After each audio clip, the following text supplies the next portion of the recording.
You this. I repeat. Hello, everyone. Welcome to our webinar, IFLA Europe webinar on landscape architecture and the EU Green Deal.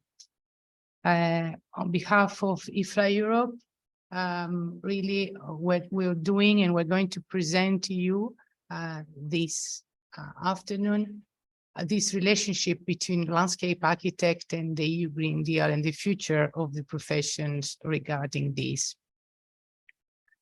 We're participating as partner in EU Green Week, and our aim is really to encourage individuals, to encourage community organizations to take really a stronger action in future, how we can preserve, how we can restore our landscape and our environment, taking always into consideration what is happening with our landscapes today, that they need more adequate protection, planning, and management, all the issues regarding climate change, the mitigation adaptation measure that should be taken in order to reduce greenhouse gases and to adapt to our environment and to new climatic scenarios. Just a very brief who we are for the people that are just first attending this webinar. The European region of the International Federation of Landscape Architects is one of the 5 regions addressing issues at the European level, either regarding the education or the professional matters. And because today, actually this year, we're celebrating the 75th anniversary of IFLA, of the International Federation of Landscape Architects. This webinar today is just also for this celebration. And I'm just letting you know that the Federation, the International Federation, started in 1948. It was founded by Jeffrey Jellicoe, the first president of the time, with 15 states, reaching today 77 countries. And during all these years, the profession has been recognized in 1987 by UNESCO as a non-governmental organization. And really, this webinar today, as I said, is to show how the profession has been developed and how the profession, what are the new trends actually of the profession. Sorry. But what we're doing, this event is like a series of other events that it has been happening the latest year, the previous years. And all this time, we try to address the issue of beauty, the issues of sustainability regarding our resources, either as water management, or really the health issue, what is happening with the profession, and how we can show our position in international forums like the World Urban Forums or in the new European Bauhaus. This is a very few events. On the other way, we're trying to express our position with several publications addressing issues like circular economy, trees, water management, agricultural landscapes, one of the topics that we're going also to refer today. But what is happening today regarding the EU Green Deal is exactly to show how landscape architects can find new ways in order to ensure sustainability through the valuation of nature, of ecosystem services, to provide qualitative and healthy landscapes, but also to address the subjects of collective memory, of heritage, of culture, of territorial justice and well-being for all. So the webinar on the name landscape architecture and the European Green Deal has 2 aims. One is to show the crucial role that landscape architect can play in order to respond to EU Green Deal challenges, and on the other way to show these new trends, either from referring to rural or urban landscapes regarding the issues, as I said, to biodiversity and in general to nature-based solution and climate change measure and so on. To conclude, this is the program that you all have seen. The idea behind this is the first section of the program consisted by speeches from astonished speakers. We have our keynote speaker from Netherlands, Bernard Strootman, but we have other also speakers, other coming from IFLA Europe, as Tony Williams, or from National Association, as Jackie Sharp from Landscape Institute, or from our sponsors, Hunter and Vestre. The second section is a panel discussion from disciplines and people that are related to all these subjects, and we're working with them all these years. So these two sessions, they are going to be moderated, the first one by Nick Hesdog and the second one by Harris Peoples. So I leave the floor to Nick. Thank you all. I wish a great success to the webinar, and looking forward to hear the speeches with all of you, and of course to contribute at the end to the discussion. Thank you. Thank you very much. Nick.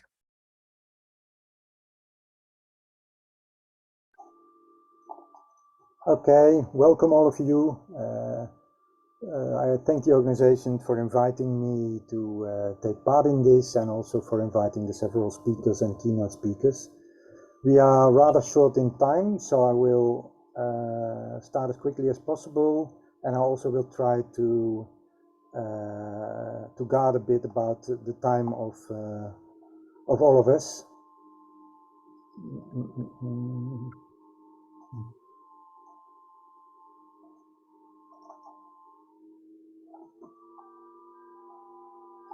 So the first part will be about the rural areas, and then the second part will go deeper into the urban areas, both directed towards biodiversity. As we know, the Green Deal is much more broad and touches also all the aspects of climate adaptation, all the industrial things to be done to make a good environment for the European Union. But we will look especially into biodiversity and its role in the rural areas and the urban areas. First part is about rural areas.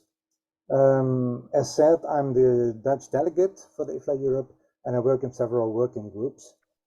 Also at the New European Bauhaus and for the network of European landscape architectural archives. Out of this last commitment, I know something about the history of our profession, and that's why I will say a short word before I give the floor to Bernard Strootman about the role of our profession in these rural areas, and especially the topic of biodiversity. So what's the part of biodiversity in the European Green Deal? It's called the Biodiversity Strategy for 2030. And so it has several targets. The most important, you could say, is that we are establishing a larger European-wide network of protected areas, both on land and sea. And we committed ourselves, all the countries, to have at least 30% of the land and of the sea area protected as core areas, and to integrate them with ecological corridors. So this big trans-European network, I think, is very important for the landscape quality and the landscape development of Europe, and so should be also a big task, a big commission for landscape architects and planners. Another part, even important, is the European Nature Restoration Plan, which we are trying to connect with the European Restoration Law. The discussion is still going on. Some countries, among them the Netherlands, are very doubtful about the feasibility of this plan, but let's see. We need this nature restoration plan, and part of this nature restoration plan, of course, is this establishment of those protected areas, but also a very interesting one, that at least 10% of the areas, of the land areas, exist of high value landscape patterns. In many countries, also in the Netherlands, we are already translating this into a blue-green infrastructure. So that could be seen, I think, as a traditional task of the landscape architect profession. When we talk about biodiversity, of course, you can't not look at the agricultural strategies of the European Union. And then inside the Green Deal, we see this farm to fork strategy, which tries to make more fair, healthy, and environmental friendly the agriculture. And especially interesting points, I think, is to bring in less nutrients, less pesticides and fungicides into the landscape, but more concrete, to strive for 25% of total farmland under organic farming by 2030. So also there, I think, is a big job lying for all kinds of experts among landscape architects. I switch over to this role of the landscape architecture in general. All of us know that we have a long tradition in designing and maintenance of large private estates. But in the last century, we developed a shorter tradition, but a tradition in public service for the designing of agricultural land development in the Netherlands, such as polders, reallotment of land in countries such as Netherlands, Germany, Israel, and the United States. Maybe you remember the New Deal of the 30s of the last century, where now this new Green Deal of Europe is referring to, I think. This is a short tradition, but many landscape architects, especially in the mentioned countries, got their practices, got their experience in this kind of work. And there is an even shorter tradition in public and private service for designing of nature development and nature restoration plans for nature and landscape, especially, of course, for blue-green infrastructure. Mostly it's done on a rather small scale of the landscape plan for a small project or for nature plans. But I see a role on all scales for our profession. On the national scale, developing, for instance, the farm to fork strategy plans on a national scale, on a regional scale, on local and on the farm scale.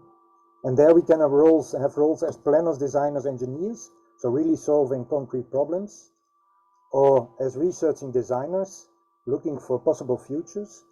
We can also go into advocacy, being mediator when there arise problems for landscape or users of landscapes, and even I think we should and we could be activists in the development and the designing of landscapes.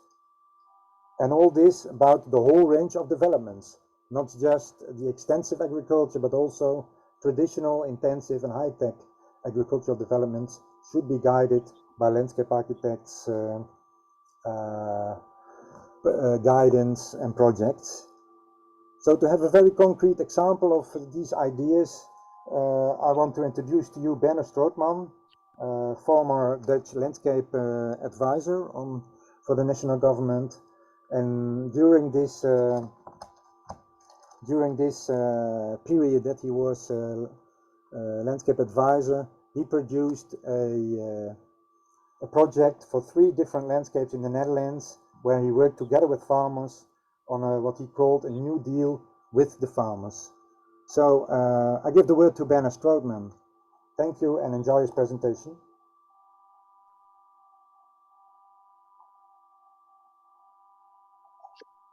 Thank you very well. Thank you very much, Nick, for your introduction. Good afternoon, everybody.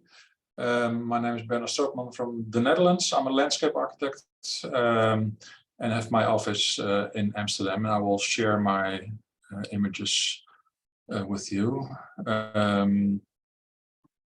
Let's see if it works. Yes, it works. So I will talk about how landscape architects can contribute to the Green Deal, and I have several thoughts about it. We have an office of 24 people in Amsterdam. We're working mostly in the Netherlands, but also some abroad in France, Belgium, and England. And we work on all levels of skills.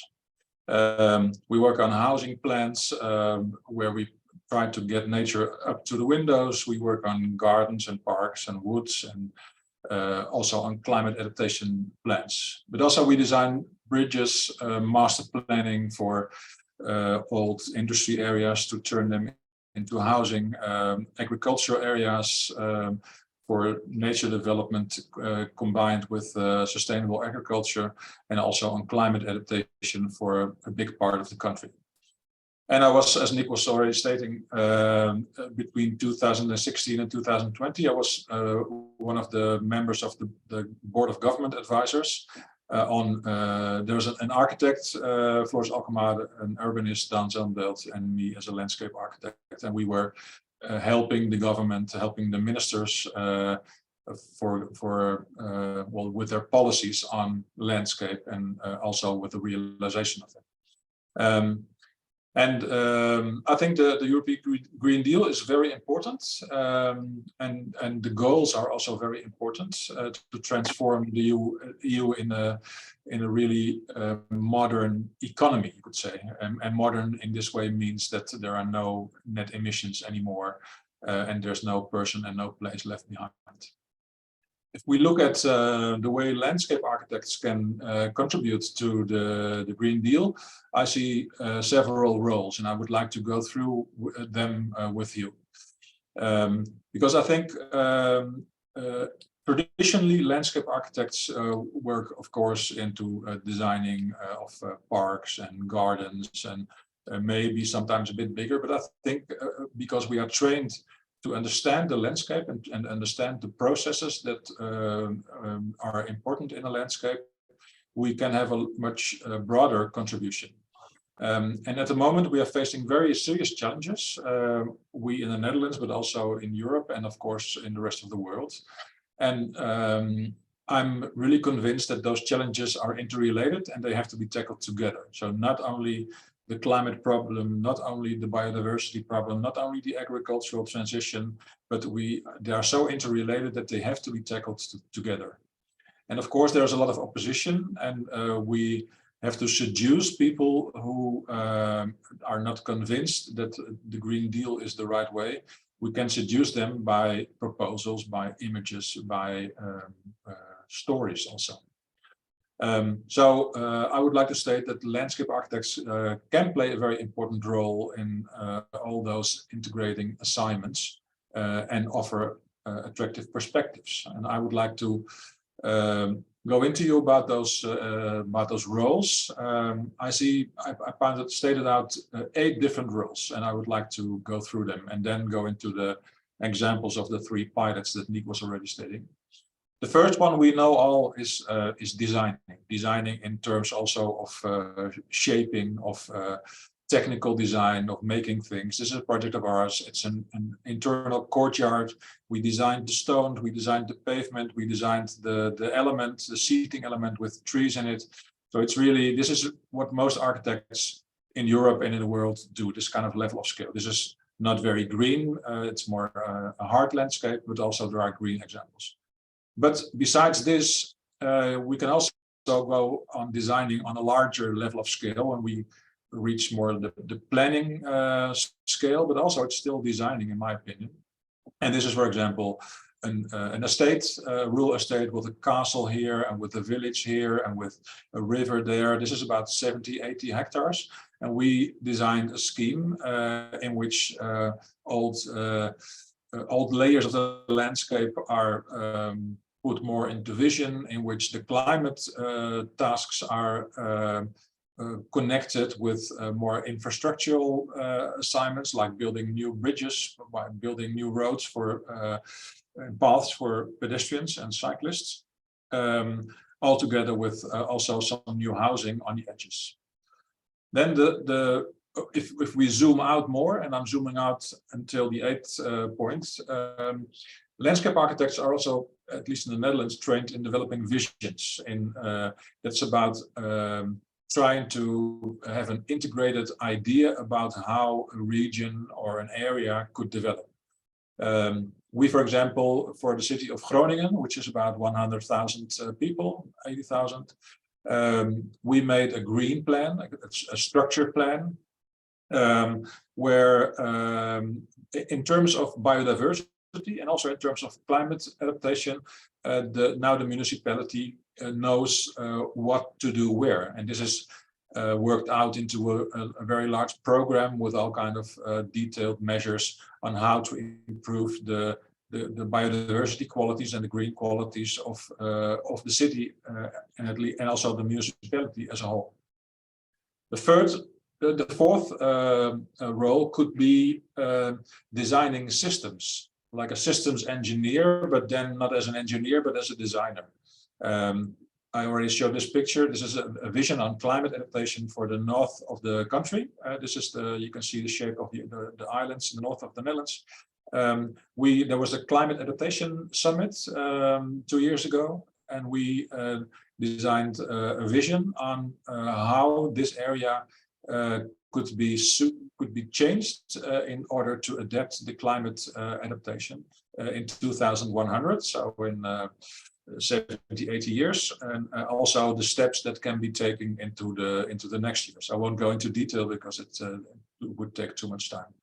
The fifth one could be, the fifth role could be developing scenarios from which people could choose, but also from who can, the scenarios that can help you think about possible future and can help think policymakers to broaden their vision. As many times people think in one direction, and it can help if designers like landscape architects develop several scenarios of what you could want. And this helps discussing the future of an area. We, for example, designed for the city of Rotterdam in the southwest, a harbor city. We contributed to one of the 4 scenarios about how in 2050 the city can be livable with more water in it and more heavy rains in the winter time, and also higher temperatures. And there was a lot of discussion about this, and it helped the municipality to to think of the measures, the right measures to be taken to be climate adaptive in 2050. The 6th role is research by design. Nick also stated that, which means that the designer, the landscape architect in my case, is researching, is finding out possible solutions for a certain problem. Not finishing in a design that should be realized, but in visualizing a possible future for an area. This is the central big lake, the IJsselmeer. It used to be a sea in the Netherlands, and we did all kind of research by design in order how to make this climate adaptive. What would happen if the lake level would rise 1 meter, which was one of those days was the scenario, and we showed them what would happen if you would do that. So research by design is really about what if the sea level would rise like this? How could we react on it with our design? And the 7th one is giving insights. You can do that also by research by design, but you can also by giving lectures, by feeding policymakers with insights. You can help and stimulate people who are taking decisions to do it in the right way. We, for example, worked on a scenario for the future of the Netherlands concerning the nitrogen problems. And we, in this map, you can see that the black dots, the brown dots, that's the main nitrogen pollution areas. And we combined that with all the other assignments that we have in the Netherlands, like the climate problem, like the biodiversity problem, like the housing tasks, etc. And we proposed, it's the vision, how can we escape from all the the court meetings that we have now. The government and a lot of farmers or industries are facing each other in court many times. And this is a strategy on how to escape from that and where to put the energy. And these circles or ellipses, that's the areas, the main areas where the problems concentrate and where the problems can be combined into a transition of the area in our vision. So this was really to stimulate the national government on and also people around that to think different about how to handle the nitrogen problem. And then the last one, which is a bit similar to the 7th, but a step further, in fact, is drawing up an agenda. We are now working on this. It's called the Netherlands Vegan Land. This is also a what-if scenario. We are trying to find out what if everybody in the Netherlands would stop eating meat and eating dairy products, for example. What if we all would eat only plant-based? What would happen in terms of climate justice? And what would happen in terms of all the tasks that we are facing now? What would happen to, what kind of chances would there be for climate climate adaptation, what kind of chances would there be for biodiversity restorance, etc. It's not to be realized. It's a thinking exercise, you could say. And if we are ready by the end of the years, we will publish about it and give lectures to discuss whether or not this would be an interesting way to go. And then, of course, we cannot force people to stop eating meat, but we are interesting to see what would happen if. So this is really a what-if scenario. Also, a what-if scenario, but it's more a vision, you could say, is Panorama the Netherlands that we made as the Board of Government Advisors in 2018. This is really an attempt to put all the big assignments that we have as a society into perspective and to connect them with each other and to stipulate a vision on how we could come out of the crisis or the crises in multiple. And we selected 4 main assignments, 4 main tasks for the government for the next decades. One is the energy transition, one is the housing. We have to build 1 million homes in the next decades, climate adaptations, and the agrarian transition also. And what we noticed is that most of the time, if we are talking about those big challenges that we're facing, is that we are talking about them in terms of we have to, we must. And this is not the right attitude, in my opinion, how to deal with them. We should see them as chances, as possibilities, and we should see them as an opportunity to make our country richer and more cohesive and more beautiful. And we are convinced that it's possible. So we made this vision to try to stimulate people to think different about the future of our country, because we are convinced that we don't have the space or the time or the money to address all those issues independently, and also not to see them only as problems. Everything is connected, and we have to think spatial, integral, and on long term. So this is the panorama we made. It's a big circle of 8 meters in diagonal, and it's a vision, a big Photoshop, you could say, where you can stand in and look at the future of the Netherlands in our vision. And there was we did a lot of lectures, about 100 lectures. Yeah. Could you try to finish and go direction the New Deal proposals? Okay. Some 8 minutes left. Okay. Give you some more time because the others were also a bit late. We started late. Okay, thank you, Nick. I will go into them. So one of the 4 challenges we are facing is the transition of the agriculture. And I would like to go into that. We were talking about a rich farming land and rich in multiple explanations, you could say. We would like to bring agriculture back into balance with the landscape and society. We spend a little money on food in these days. The countryside has gone quiet because of the birds have gone away. You can see that going down very much, that in the Netherlands, the biodiversity in the agricultural area is really low at the moment. And we have to find a way towards a new deal between farmers and society. And that's where the pilots come up.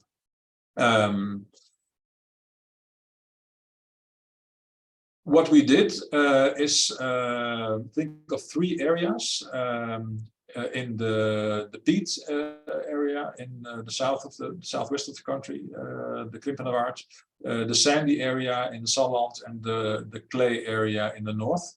And we formed 3 teams consisting of a designer, a landscape architect, an agrarian economic, and also an ecological advisor, and a cultural history specialist, and together with about 20 farmers of the area. And we wanted to find out what this new deal could mean in order to advise the minister about what she could do to make this new deal possible. So we did 3 processes in each area with all the farmers who are around the table here, and a landscape architect, and with the rest of the team helping. It was a kind of a light process, you could see. It's a beginning of a broader area process. where we talked about the future of the country. The landscape architects were designing, were together with the specialists and also the farmers, were we thinking about, not about money. Money came later, mainly money came at the end, you could say, and all the government rules, they came at the end. So we turned it around. We thought of what do we want for this landscape? How can we make it sustainable? How can we make the food production sustainable? And what do we demand from our government to realize this? So we worked with a measure in which we formulated 10 goals, you could say, about soil quality, about climate, about biodiversity. If possible, they were coming from policy ambitions, and if there were no policy ambitions yet, then we invented them ourselves. And together with the farmers, we took the landscape as a basis. This is the northern area, so we looked very closely on how is it composed, what kind of soil do we have where, what kind of cultural, historical phenomena are there. In order to make the landscape stronger, you have to know how it is formed and what it consists of. And we looked at very to the large national assignments that we have. How can we make them area specific? If we look at the nitrogen combined with the Nature 2000 areas, the red areas are mostly the most problematic. In Salland, one of the areas, this is really one of the main challenges that we have, while in the north, in the Marne, this is not really a problem. And on the other hand, for example, CO2 emissions are mostly very strong in the peat areas, and peat meadow areas in the north and in the south. And this is this is the Krimpenerwaard, the southwestern area. So this is because of the peat area. If you put the groundwater level very low, it will oxidate, and we will have a lot of problems with CO2 equivalent gases. And also everywhere drought is really a problem, as elsewhere in the Netherlands, in Europe, also here. So we have three perspectives. This is the one for the north by Flux designers. This is the one for the east by Nonic designers, and this is the one for the peat area by Padion and de Groot. And together with the farmers, we thought of how to realize this perspective. We agreed, mostly at least, we agreed on the future perspective, but then how to realize it? How can we get there? What do we need in terms of rules, in terms of policy? What kind of help do we need from our government in order to realize this? So we made those three perspectives. We designed them quite in a detailed way. We talked a lot about what kind of income, how the farmers can take care of their income, what kind of biodiversity would happen here, how people from the city can cycle or walk through this. And mostly we talked about how to gain money. Where does the money come from that we need to make this transition? And especially, how can the farmers earn their money if they don't produce for the world market anymore, or with stricter regulations than we have now? And how can the government make this more possible? So we made the three pilots, and we made a large booklet with an advice, which is really about this new deal between farmers and society. And we presented this to the Minister of Agriculture, the then Minister of Agriculture, and gave our advice on what to do as a government to make this kind of new deal possible. So I handed over the package to the then Minister, Carola Schouten, and now this is used as one of the building stones of the future agricultural policy of the Netherlands. Thank you for your attention.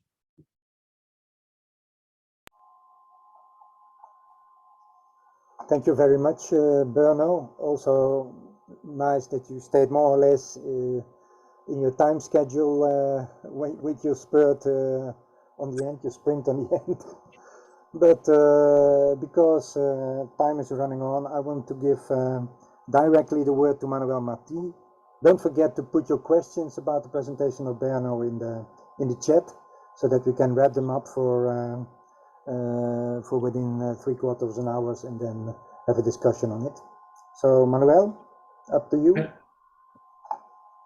Hi, let me check. Let me.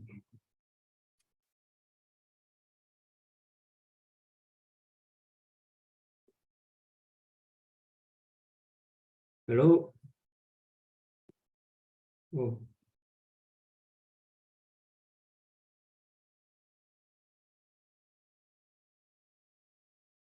Now, okay. Can you hear me?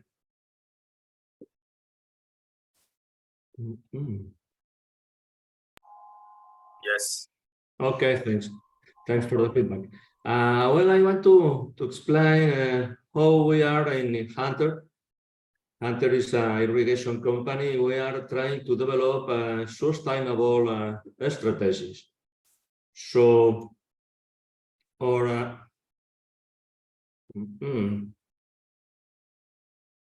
wow.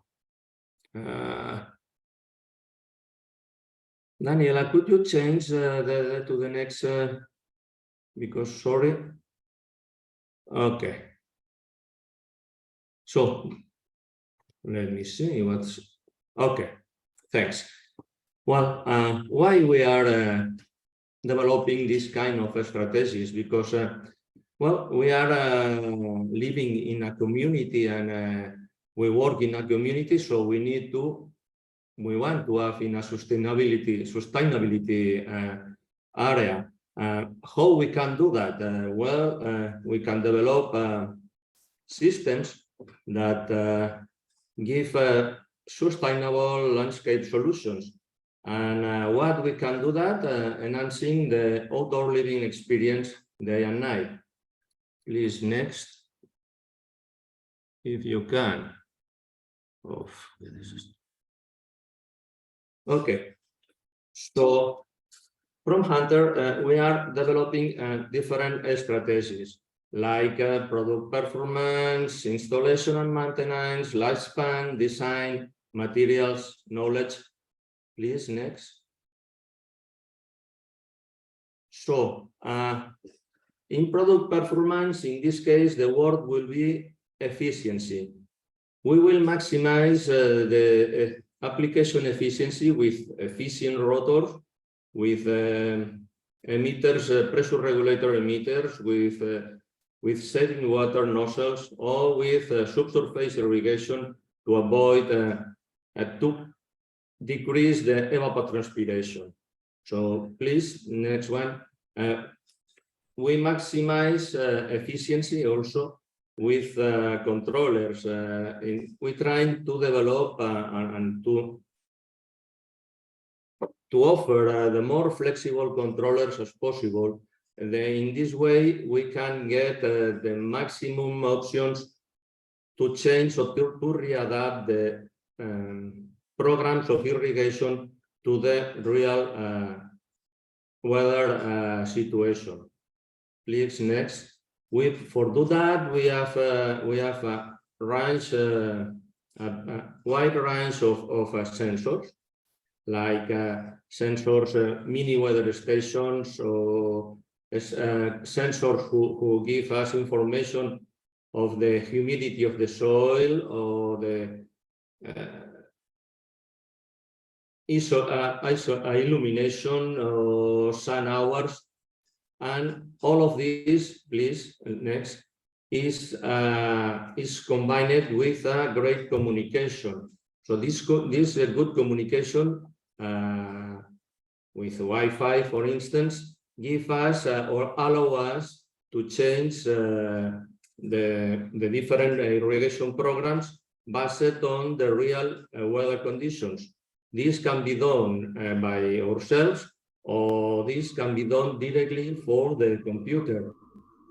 The computer gets the input from the nearest weather station, and they readjust all the programs of irrigation. Next, please.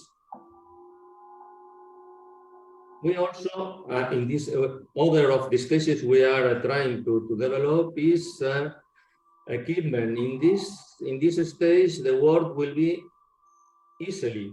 We are looking for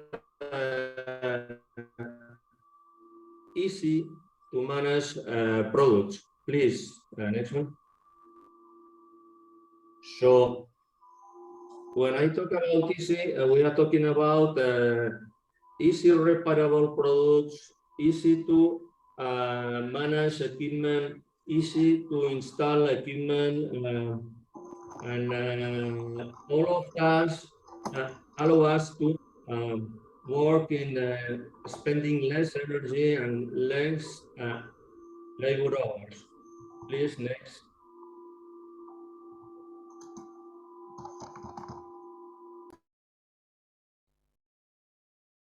Okay. Another of our main strategies is to manufacture long life products. We are trying to think in long, so we want that our products have a long life use, and after the use, we are trying to recycle to be easy to recycle. So no worries if we are talking about the plastic, the body of the sprinklers or the controllers. So we are developing easy to recycle products. Please, the next one. Well, for all these kind of things, we are developing a great or big engineering department who allow us, I repeat, expandable, reparable, and use less materials. When I talk about expandable, we are talking about that we don't need, if we want to change the area of irrigation, we don't need to change it because we have controllers modules who allow us with the same device work in wider areas. When we are talking about reparable, we are talking to easy fix issues. Please, next. Another point, of course, is to take care and to have very material consideration.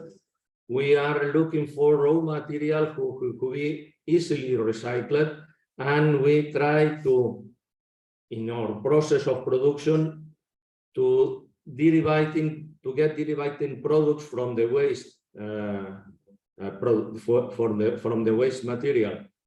Could be internal gear, these rotor keys, these white keys you see are coming from the waste of our products. Next, please.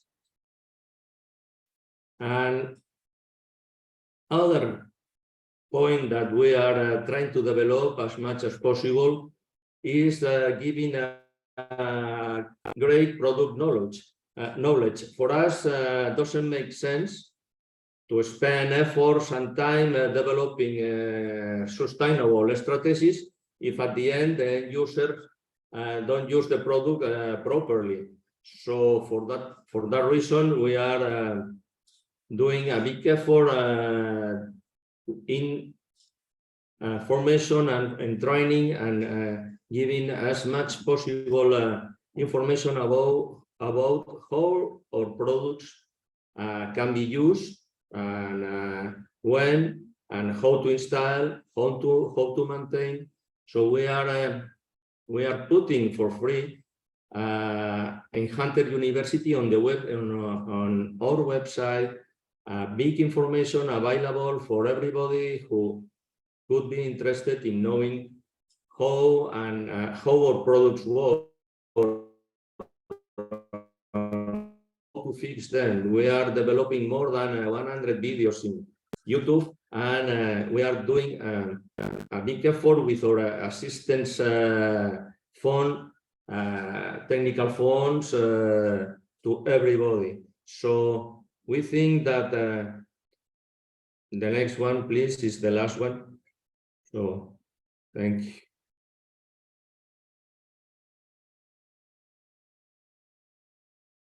So, well, we try, no worries. So we try to put sustainable in action. So for any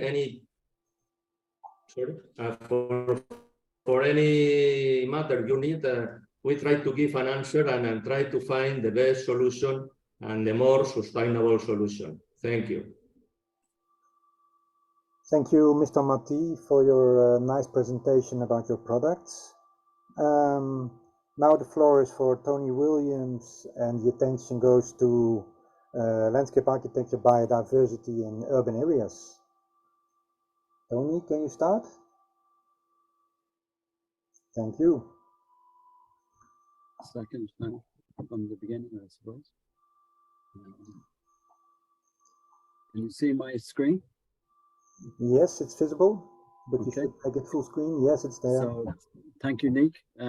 It's great to be invited to this to show what we do as practitioners.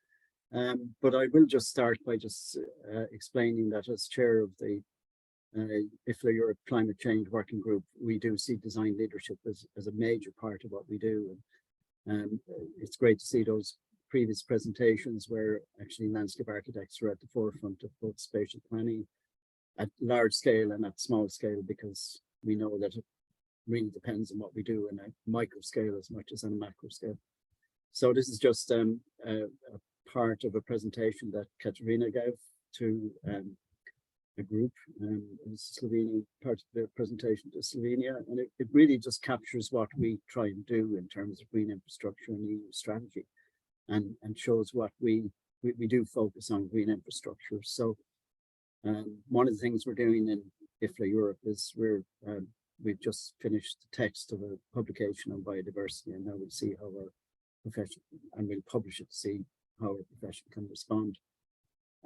So what I'm going to talk about today really is the views of a practitioner. So I started as a natural scientist and became a landscape architect through a master's, and I'm back doing natural science again because I do think the scientific approach is quite important. So I work with Transport Infrastructure Ireland, and we are responsible for the design and construction of large-scale transport infrastructure. So we have we can have a very positive or negative impact, and that what I'm going to show you today is some of what we do.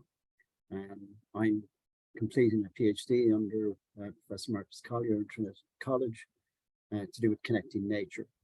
So what do we do as a landscape architect in the public service in Ireland in terms of transport and big projects? So I'm going to use Lewis Cross City, which was a tramway in Dublin, going through the historic centre of the town, and how we integrated the green infrastructure as well as blue, the water and so on. So it was very much a combined effort of all the different disciplines, because we have all types of engineers, planners, accountants, lawyers, and landscape architects, and traditional architects. So what did we do? Well, I suppose because we manage contracts, we really focused on details. How can we make sure that we deliver what we design? How can we form a vision of what this construction will look like, and then carefully work it into our contracts? Because because of the size of our projects, we can't directly do very little, so we work through specifications. So overall, we had a landscape strategy. It's about achieving our design intentions, and we work both on the hard and soft landscaping. The photograph there shows you the surfacing, so using granite, concrete sometimes, tarmac, all sorts. So we do look at the actual physical hard landscape and then integrating the soft landscape, the green, as it were. And one of the examples I'll show you is how did we include trees and vegetation in our strategy, but also how did we retain existing trees. And in a historic town, it's not very easy. So to show you the simplicity and the complexity, this is kind of the image there, the CAD image is an underground image of what theoretically it looks like. The photographs show you what it's like when we actually get on site. So this particular crew, that's me there in the orange.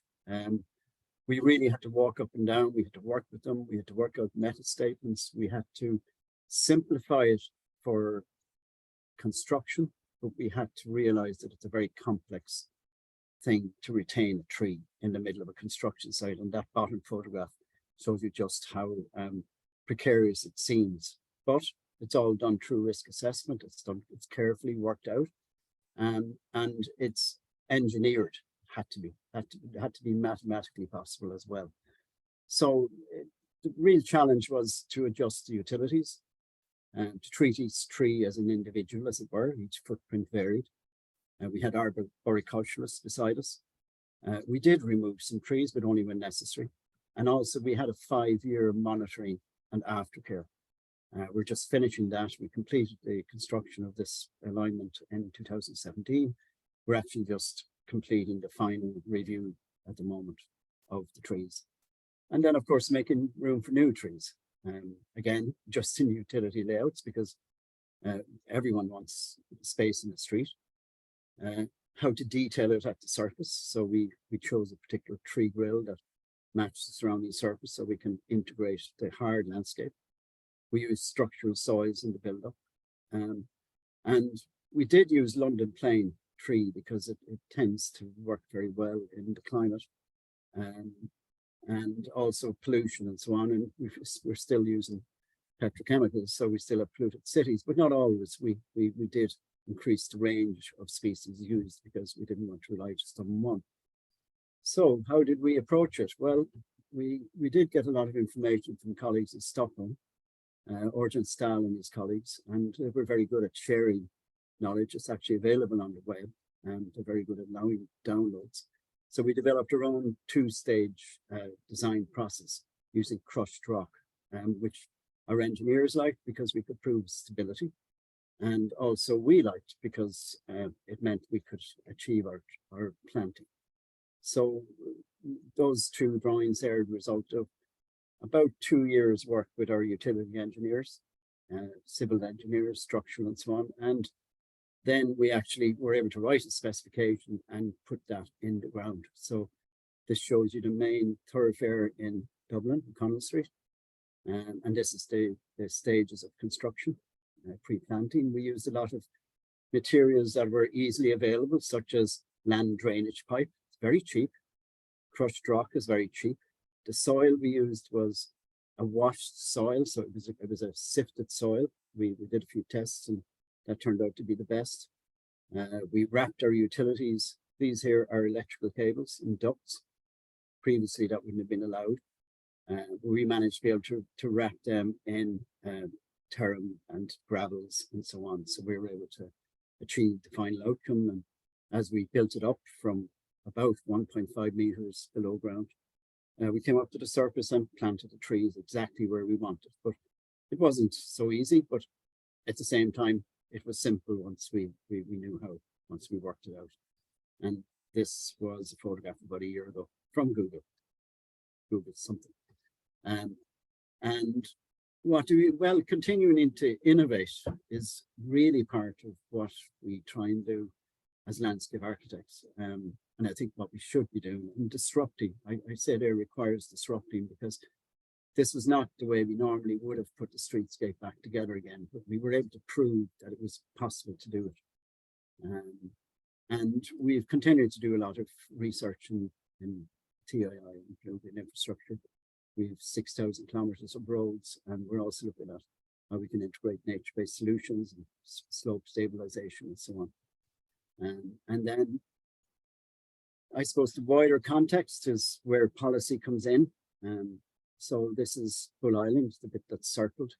And it's actually one of the drivers behind Dublin becoming cleaner, because by applying for UNESCO status as a biosphere, we're now finding that the water is becoming cleaner because we're more focused on it. We are getting better green infrastructure because we're more focused on it. And because other disciplines are able to gather around a designation, as it were. And we have a big role of citizen science. The Biodiversity Data Centre in Ireland is a great enabler. It allows citizens to collect non-destructively using photographs and so on. And then that data can be analysed and used. And of course, it's not fully moderated, but that really doesn't matter. We need to sift through the data that's available. So it's very good raw data, and it's how citizen science should, I think, work. And then we have the Sustainable Development Goals as a guide. This was a very good document to put together about how we can, as landscape architects, address the 17 Sustainable Development Goals one by one and all together as well, because it must be holistic. In IFLA Europe, we produced the Circular Economy paper because we felt it was the first one we did. We felt it was important that the physical abiotic resources are really looked after, not just the green infrastructure, but everything around it. And if I was to say what easy steps were to take in transport and in how we manage our landscapes, I think we do need to allow weeds to grow. Untidy is good for nature. And we must ensure maintenance and establishment of the green infrastructure, including watering in Ireland. Though it rains a lot, it doesn't sometimes. We get in drought periods. Must be in contracts. Standards and specifications are our friend. We need to be able to write them. And they must reflect the biodiversity and climate emergency. That's it for me. Thank you. There's my email address if you want to get in touch. Gurb Margaret. Thank you, Tony. I was just about to ask you to wrap up and make the transition to the next presenter. But there you are. Thank you for your presentation, and I want to invite Ms. Sue Morgan. Hi, it's Jackie Sharp. Oh, sorry. Yes. So. Thank you. So I'm just going to share my slides. Hopefully you'll be able to see these shortly, which I think you can. Yeah. So yes, thank you very much for having me here today. Yes, Sue unfortunately not able to join us. So I'm the interim head of policy and technical at the Landscape Institute. My name's Jackie Sharp. I'm going to be speaking on some of our recent work in research into skills in the landscape sector. So just quickly, for those of you who don't know us, the Landscape Institute is the Royal Chartered Body for the landscape profession in the UK. We're a professional home for all landscape practitioners, including landscape scientists, landscape planners, landscape architects, landscape managers, and urban designers. We have just under 6,000 members, including over 3,200 chartered members and 470 registered practices. So I'd like to share with you some of the findings from our Skills for Greener Places report, which we published at the end of last year, which provides I suppose, a snapshot really of the UK's landscape workforce from last year. It was a large research project which set out with the aim of getting a better understanding of the economic structures of the landscape sector and enables us to provide a foundation for better future study. The research design was informed by member consultation at the LI. It was managed by external consultants and co-designed with a group of partners who are all named on the screen. We had over 2,000 responses to our survey, which formed part of this work. So a crucial part of this was to understand the whole landscape economy, and it's interesting to hear the presentations earlier. We were talking here about not just our members, but anyone who's crucial to delivering landscape outcomes. Landscape's a really complex sector. It's not well captured by national statistics. So in our research, in trying to understand the economic structures of the sector, we took a composite approach, taking different parts of the economy to find all the places where people working on landscape are likely to be. So that means a completely inclusive range of professionals, from those working to conserve large rural landscapes to those physically putting the spades in the ground in town centres. And for the purposes of our research, we divided those into 5 key areas: planning, design, build, management and conservation. And our sort of basic definitions of those are on this screen. So this model allowed us to differentiate between, for example, those people who are designing new outdoor places and those who are constructing them. And that's useful for policy and research purposes so that we can understand the different issues that exist in those different activities across the sector. So part of our research looked at creating a landscape home within official UK data from the UK's Office of National Statistics. Until now, there'd been no understanding of the landscape sector as a whole. So we hadn't had easy access to basic macroeconomic data, such as how many people work in landscape, where they work, and what they contribute towards the UK economy. So this slide actually shows the answer to that last question. Our gross value added, which is the value our sector adds to the UK economy, is about £25 billion. That's bigger than motor vehicle manufacturing and almost as big as telecommunications. So that's in pure economic terms. This figure does not account for natural capital values or social values, and it doesn't account for secondary economic values such as landscape's contribution to tourism or to retail footfall. So it's a useful figure to get a sense of the size of the sector relative to others, and it helps us to increase our voice with government and with other bodies. So we also looked at why the sector is growing, and our survey explored future drivers of demand. And this slide shows just the top 5. So these are the things that businesses, the public sector and landscape employees think will drive growth in the next 2 years. And you can see that delivering for biodiversity and nature recovery will be the major priority for driving business in the next couple of years, and in part that's because of the upcoming requirement in the UK for 10% biodiversity net gain on new developments. Not saying that biodiversity is more important, only that it's more important as a driver of demand. Climate change is not missing from there, but it hasn't been grouped as a single item, it's been disaggregated. But even aggregated, biodiversities seem to be more important as a driver of demand.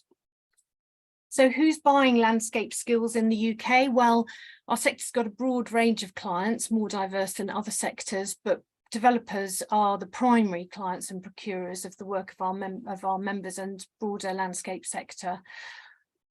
I think that the one big takeaway from our findings, we looked at a whole range of economic indicators, so it tells many stories, but there's one story that runs through the whole of the data, and that's one of skills shortages in the UK. 50% of businesses in our sector reported having a hard to fill vacancy in the last year, and that's a huge number. Those vacancies exist pretty evenly across all levels, but mid-level roles are particularly acute. 2/3 of the businesses with a hard to fill vacancy were struggling to recruit people who design places and spaces, and nearly half were struggling to recruit people who undertake landscape assessments.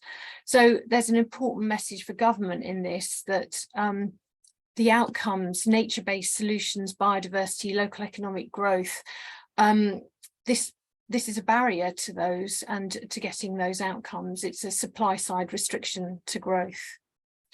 So we know that there are not just huge skills gaps, but that the pipeline is rusty as well. And this diagram shows just one of the pipelines into the sector in the UK, which is apprenticeships. So our sector in the UK is predominantly made up of small businesses, and 87% have no plans to take on an apprentice soon. We also know there are reducing numbers coming through standard university routes, increasing challenges with recruitment overseas. And we also know that there are too few examples in our sector of people moving from, for example, landscape construction roles to landscape conservation, or from design to planning. And these things will hold our sector back.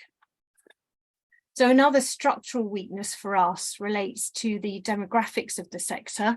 The landscape sector is significantly older and whiter than the UK average, and the aging workforce will make our skills shortage even harder over time unless we address them now.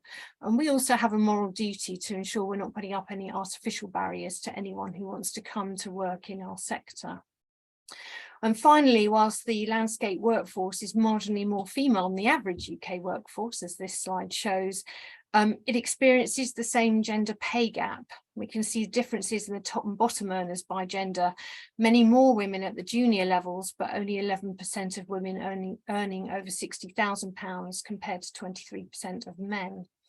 Not equal across subsectors, and as you'd expect, it's driven mainly by private sector data, and particularly from the build and maintenance subsectors, which are still overwhelmingly male.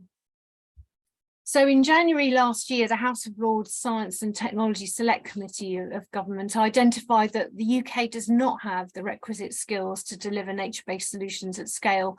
There's been no formal assessment of the skills needed, nor a route to providing training and the timescales required for a transition over the next decade.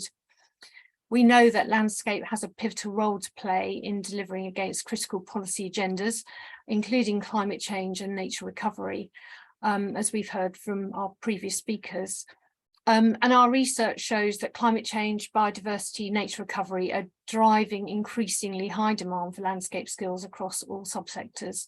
So whilst there's general agreement that this is a moment of opportunity for landscape, the report identifies the scale of the challenge needed to respond, and organisations will need to work together to enable the landscape sector and its workforce to take a leading role in delivering a greener future.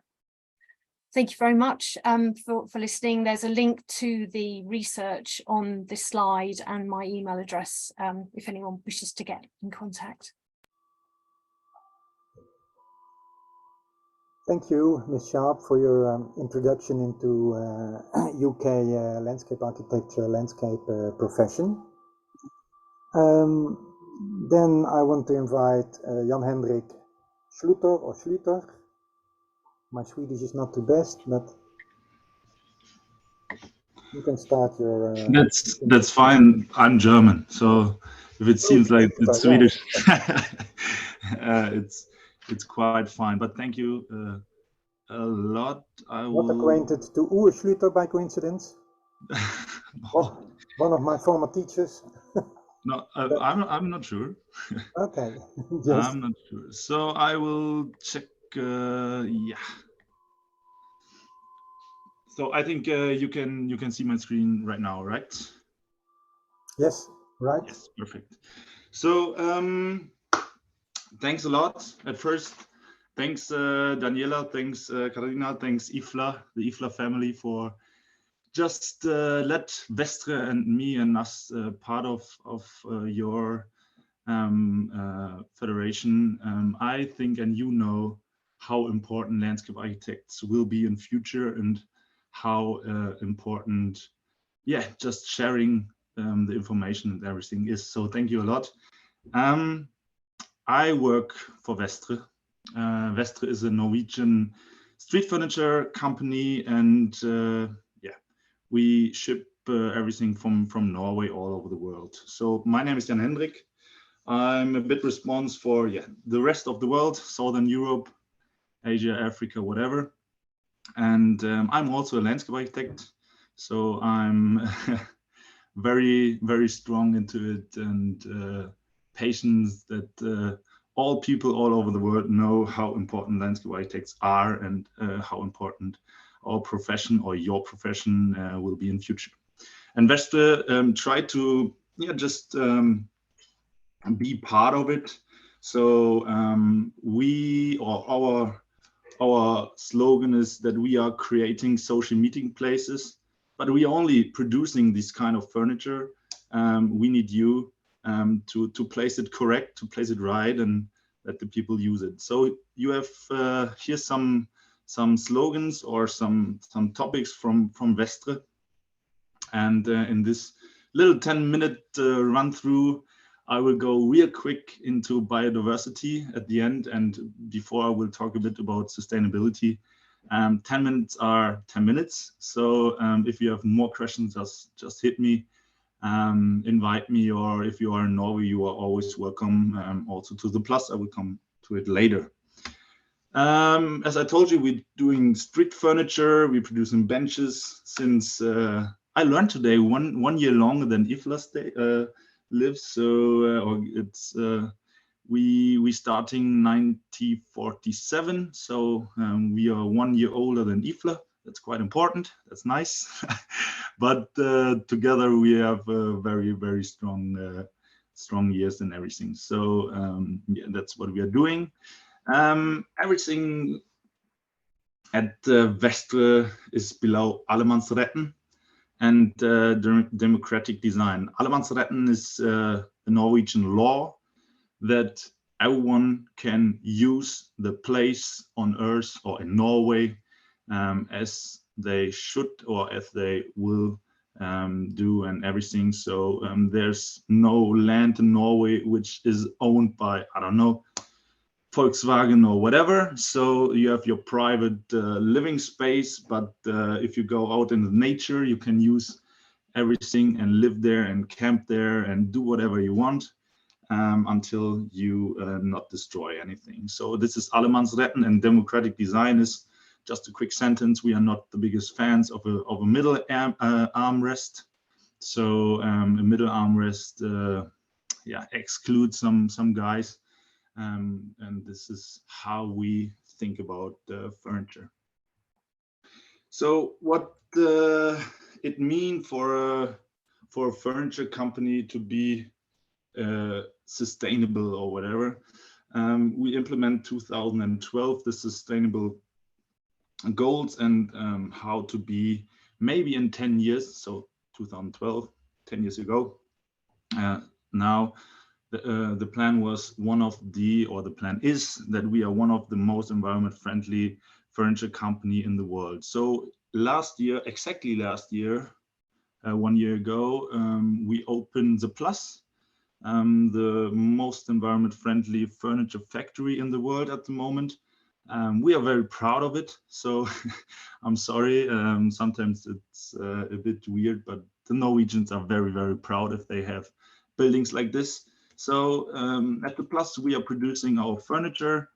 Everyone is very welcome there. You can go there 24 hours, 7 days a week. You can go on the roof. You can camp there. You can just look through these huge big windows how furniture will produce. And that's not the reason why it's so sustainable.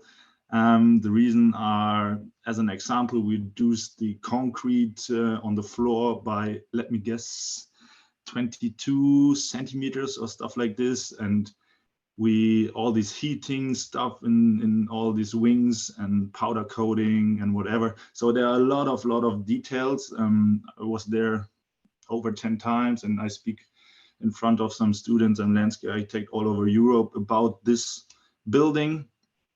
For an hour, so now I have 10 minutes, so I just speed it up. But yeah, it's a quite interesting building because we think if you are an industrial worker, normally you know this Volkswagen and whatever, huge halls with small windows on top, and sometimes you don't know, is the sun up or is it raining? And yeah, we just think different. One quick topic.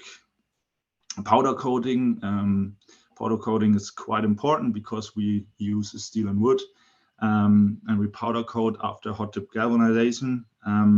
We can switch from white to black, from blue to yellow into 17 seconds, which for you can be very interesting because we deliver now in 6 to 7 weeks all over Europe, and it's quite fast.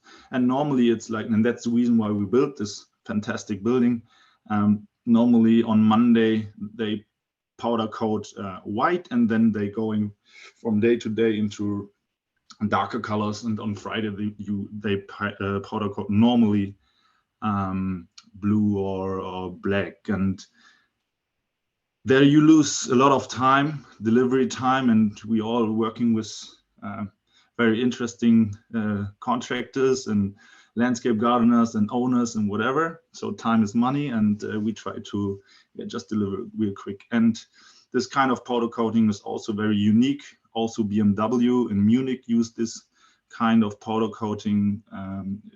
They reduce the materials to a minimum and everything. But yeah, we from Vestre think, yeah, what is sustainability? And the most sustainable thing is to produce something, to deliver it, and then it should live there forever.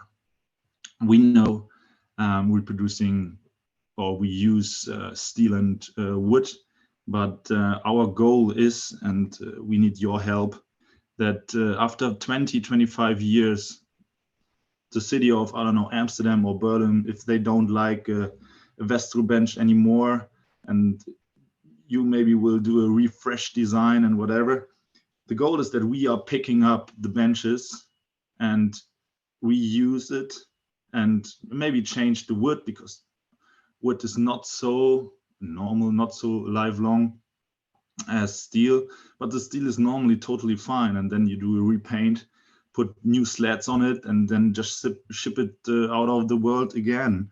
And we think that this is one of the most sustainable things we can do in combination with all the other things. But yeah, as you know, the selection and processing, so the raw materials are quite important for us. And we use very, very nice steel. We work with SSAB Svensktål from Sweden, maybe you know it. And we use these fossil-free steel, or we start now using fossil-free steel. We're the first furniture company in the world who can do it. Yeah, also the wood is quite important, and how you, yeah, just think, or let me say it different. If you place a bench outside in Germany, it's quite often that the owners and landscape architect and all these planners are responsible for it for 5 years, and many other furniture companies think, okay, let's put it there for 6 years, then we are safe. Year 7, we don't care. So this is not, in our opinion, sustainable. So we use Scandinavian pine with line oils. Jan-Hendrik, yeah. could you finalize bit by bit? Yeah. I'm fine. So yeah, Vestre Vision Zero is not to throw something away. We use these materials. Just a little bridge over to Vestre Habitats, because I saw something in biodiversity. We implement last year some street furniture in combination with some street furniture and this kind of wings and leaves and, yeah, bird houses and whatever. And the idea behind this kind of benches or whatever is just let the dead wood there, and you can bring some design and yeah, everything lives longer with a bit of love. And I'm sorry for wasting your time, but 10 minutes is not so much for a salesperson who like to talk. So I'm very thankful. Keep up the good work, everyone, and yeah, thanks a lot. Okay, thank you, Jan-Hendrik, for your lovely presentation. That means that we are at the end of our sequence of speakers, and that we still can use some time to ask some questions or discuss a little bit. We didn't plan too much time, 20 minutes, and I think also we have had quite a lot of presentations. I don't know if there, apart from the things I saw appearing in the chat, there are any other questions. Did anybody follow a bit the discussion in the chat? Some of the questions are answered already, I think. So one of them was to Werner Strootman. I have to point out that by the time Mr. Strootman had to leave because of other appointments. So if there are questions, I can bring them over to him, or I can try to answer them myself. But one of the questions was, how are his projects being paid? So he himself, and later I also answered some of it. Most of the things are public work commissioned by states or governments, and some of the projects are financed by foundations, private foundations and private companies.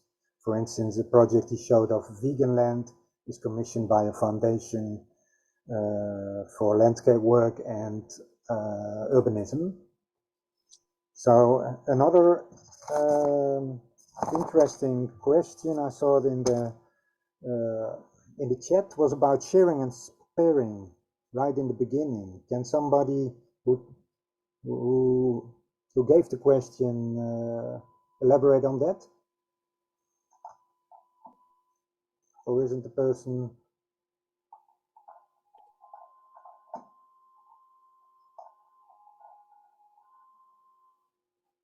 So Merrick Denton asked, 30% is about land sparing of things that I presented about the Green Deal. We must lift our aim to land sharing, where all land and natural resources are managed sustainably. For example, we can produce enough food in a biologically rich landscape.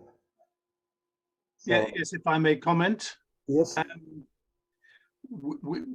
Successive governments are shying away from the fundamental issue about managing all land sustainably. Yeah. And I can tell you the British government is the worst at it. So they are proposing a 30% by 2030, but the definition needs to be clearly understood. So the point I'm trying to make is we should move away from land sparing, because that means you can do whatever you like and the other 70%. We should be understanding that the future relies upon managing all land and all natural resources, and that does not exclude, for example, the production of safe, affordable food. You can produce perfectly adequate quantities of good food, as indeed our Dutch colleagues were telling us, aligned with the microbial health of our soils. That's the new science. The new science is going to be on a consortia of microbes in terms of fertility and food production. Yes. So thank you for going deeper into that. I think many of us will agree with you, but you really touched something that's a big discussion, both in the EU as also during the new making of the new Convention of Biodiversity. Now there you have also this 30-30 question and talking about more multifunctional land use for the rest. It was one of the reasons why I invited Strootman, because he shows that also the rest of the agricultural land needs planning, needs designing, and needs good management. So yes, you made a good point, I think.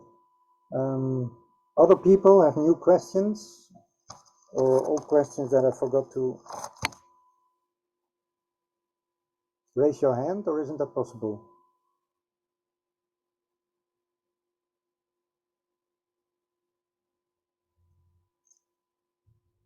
Maybe I don't see any hand rising, but maybe I'm wrong, and you can't open up your microphone yourself. I think that's up to. So then maybe I can ask a question that I put down myself. There's a question from Joanna Story. Okay, I don't see her on my screen, but hello. Just give her. Yeah, I asked a question because the bioeconomy, as opposed to the circular economy, is talking about shifting from fossil fuels to biomass, and that again is sort of. I also put in about a report that's been put out by Eclipse about the whole landscape sort of being taken into consideration. Because when I see the bioeconomy, it's very, I've been to a lot of workshops and it's all focused on technocratic sort of solutions and not about where all this biomass is going to come from. And, you know, landscape architects are about designing the landscapes. And if we're designing for low maintenance, we're not going to produce the amount of biomass that is necessary to, move away from the fossil fuels. So it's sort of like, how is this going to impact? I'm not actually a landscape architect designer. I'm in the landscape architecture department. So I see these sorts of issues, but the actual design, how is it going to impact the design of places when we're thinking more in terms of biomass for energy, for plastics, for, whatever we need to replace? Yes, and then you're talking about using it, the biomass products, or about producing them, or both? Well, both, because it's sort of, there are the uses. There's a lot of technical work being done on producing, different plastics from different food feedstocks. There's a lot of work being done on that, but not necessarily on where all this biomass is going to come from that is sufficient to replace fossil fuels, because it's going to be a huge amount of biomass. I can at least for the Netherlands say that in the same line as that Strootman did his studies for agriculture, we also have commissioned studies for bio-based urbanism in connection with production of biomass and intertwining it with new ways of extensifying agriculture. So, and also we do studies, technical studies, scientific studies about new products of biomass, using them to produce fungi now, all kind of fungi and mushrooms. And this is done of agricultural residues.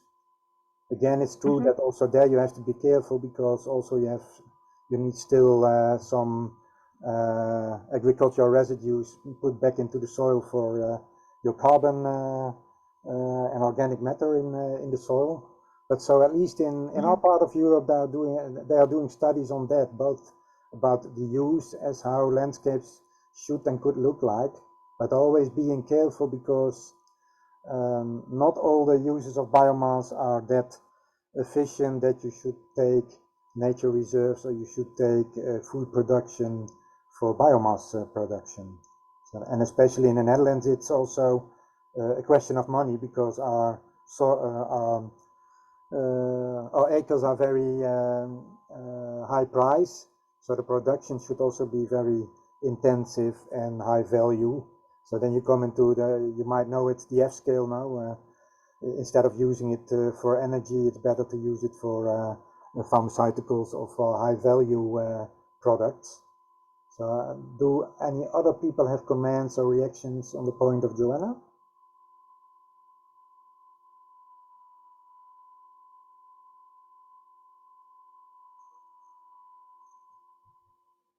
Do you see your reactions, Daniela? Okay. Nick, I Yes. might just make one point, which was that whereas it's focusing on fossil fuels is obviously something that's important, replacing energy for vehicles using biomass has proved to be very expensive for the third world, because food prices went up, for instance, with producing fuel from vegetable. So I don't think it's a way forward, to be quite honest. I do think maybe vertical farming and fungi and microbia might be a way, but it's a bit of a way off yet. And I know the Swedes were very good at doing some experiments with fluorescent tubes and algae and collecting it and burning it in diesel engines. So there's a lot of innovation that will come down the tracks, but I can't see it being something that's in our sphere just yet, but something to keep an eye on, obviously. Okay, thank you for your comment, Tony. And directly I want to raise another question that I put myself in the chat, related to your presentation, Tony. I was wondering, how do you look and how does your profession look at the tree? Nowadays we see more and more that trees are not standing alone, or should not be standing alone as solitary beings, but they are connected, they are interconnected by their roots, by also again by fungi, by all kinds of species that live in a living soil. And yeah, absolutely. In fact, what we were trying to do in Lewis Cross City was simulate to a degree what would happen in nature. so that there would be a root zone, an extensive root zone, so that the tree would go searching for nutrients and water. And we also redirected water from the footpaths into the tree pits, which, you know, was part of the SUDS arrangement, the water management. But when I meant we dealt with them as individuals, we had to do that in terms of how we worked around them. So the root systems were all individually looked at. But of course, they're interconnected. Now, we did look at the possibility of adding mycelium, you know, the fungi that helps. But we got various different opinions. Some said the mycelium needs to be species specific. Some said it doesn't matter. We ended up just using very good soil and just looking after the trees. So, but still more or less, still more so or less individuals, but groups Yes, and linked, of course, through green infrastructure. Thank you. I think by now, if there are not very serious or urgent questions, it's about time to move over the moderation to Harris Pipelas and to go into the second part of this meeting. Are you ready, Harris? Indeed, I am. Thank you, dear Nick, for this great moderation and inspiring session. I was listening carefully. I wrote down a few questions, but also I feel a great round today in the session in the afternoon to dive in deeper more into, I would say, policy, governance, design, planning, and applied research fields that are going to exemplify a bit further what we discussed. The ones who know me, they know that I do not like always to moderate but this time when I was asked by Katerina and Daniela and my distinguished dear colleagues from IFLA Europe, I thought this is a great also chance to interact and to discuss really what's this role of landscape architecture. The European Bauhaus is being or becoming or receiving a great visibility, and I would say a cross-fertilization into various European programs, including different professions, and what's this almost neglected aspect of what this has to do with the Green New Deal, right? So I prepared some personal questions that appeared to me when I also was asked to formulate the questions to the distinguished speakers. And if you allow me, I will just dive in a bit to introduce the session with a few, I'd say, very personal thoughts, and I hope that then we can deepen them with the speakers who will have a bit more time, even because unfortunately Ruth Freistein is excused. She's unfortunately not feeling well, so we'll have enough time for the speakers. Very look much forward to their inputs, but also to the discussion. So if you just allow me like 3 minutes to introduce the session a bit with a few thoughts. I hope you can see my screen in full. Maybe ask Daniela, is it visible, the full screen? Yeah. Perfect. So as I just announced, so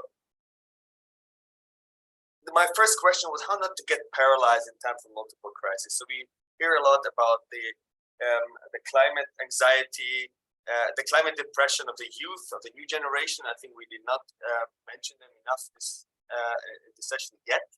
And still, if you look into the feuilleton and not the peer-reviewed scientific papers, there are different opinions, right? We talk about the Bauhaus and the original one, and now this new European. But what did really catalyze the green city development? And very often, we come across this information. Obviously, pandemics or crises, or man-made crises in the past, they catalyzed the development of the city. So with all the victims of this crisis and all the tragedy that happened, I think we have to think how to take this crisis also as a challenge. And if you look across the media, it's really not clear what I would say the almost forgotten COVID crisis will catalyze in our cities. In some report, it says that it's not going to it's going to lead to decentralization and dehumanization of cities, and the other ones you see the sort of bombastic images that it's going to speed up the smart and green city visions. And then what does it have to do, what I mentioned before, with this anxiety and the depression that we have? So how not to get paralyzed and how to move into acts.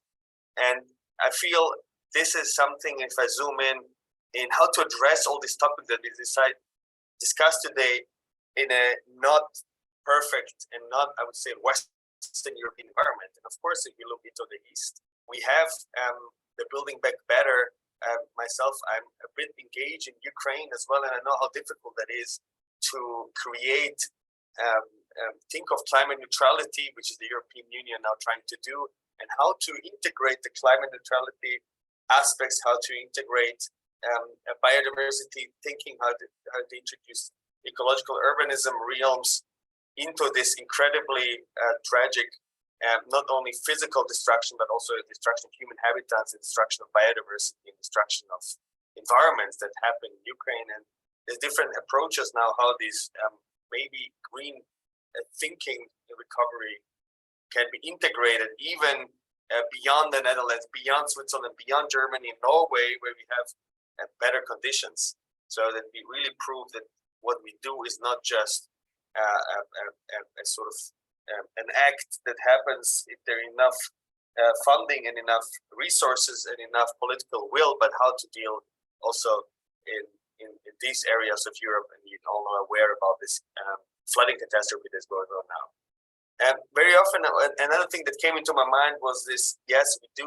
There is the most of us in looking into ecological urbanism and these competitions that appear obviously all over Europe, but how to sort of not forget these places, the non-places that need attention as well. So how to move away from the central parts of a city, from the usual suspects places that get a lot of attention, a lot of funding.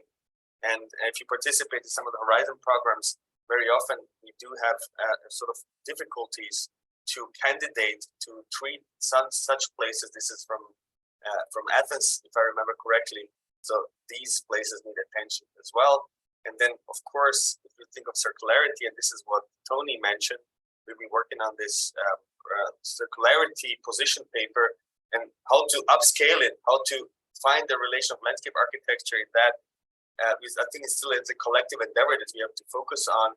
And maybe the landscape architects have a answer to that not only individual building parts can be replaced and put into a sort of circular thinking, but how we think of ecosystem services as the kind of the circular element in our environments. And of course, you know about these cradle-to-cradle principles of McDonough and Braungart. And maybe this is where the landscape architectural, the landscape planning scale, even it was mentioned from previous speakers, could maybe come into power. And I feel this is the last thought. We talk about the European Green New Deal, but as we speak now, there are the IPBES nexus and transformative change assessments are happening. The report is not that popular yet, like the IPCC one, but this is going to put this topic on a global agenda. Is going to be published on the 3rd of October 2024, and I feel we have to still more engage in these sort of global agendas that are going to be also ratified by all member countries of the UN. It's again how to kind of take our continental discussion and bring it a little bit on the global scale.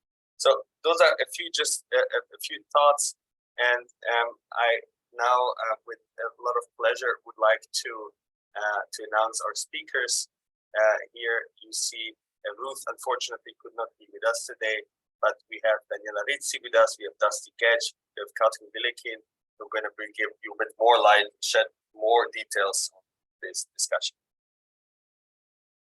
So without further ado, Daniela Rizzi, if you are ready, I would like to give you the floor, and to want to know you, of course, know that you represent IFLA, the network Natures, and I'm aware also of your agency in Horizon projects, in bridging university policy governance and then practitioner sectors.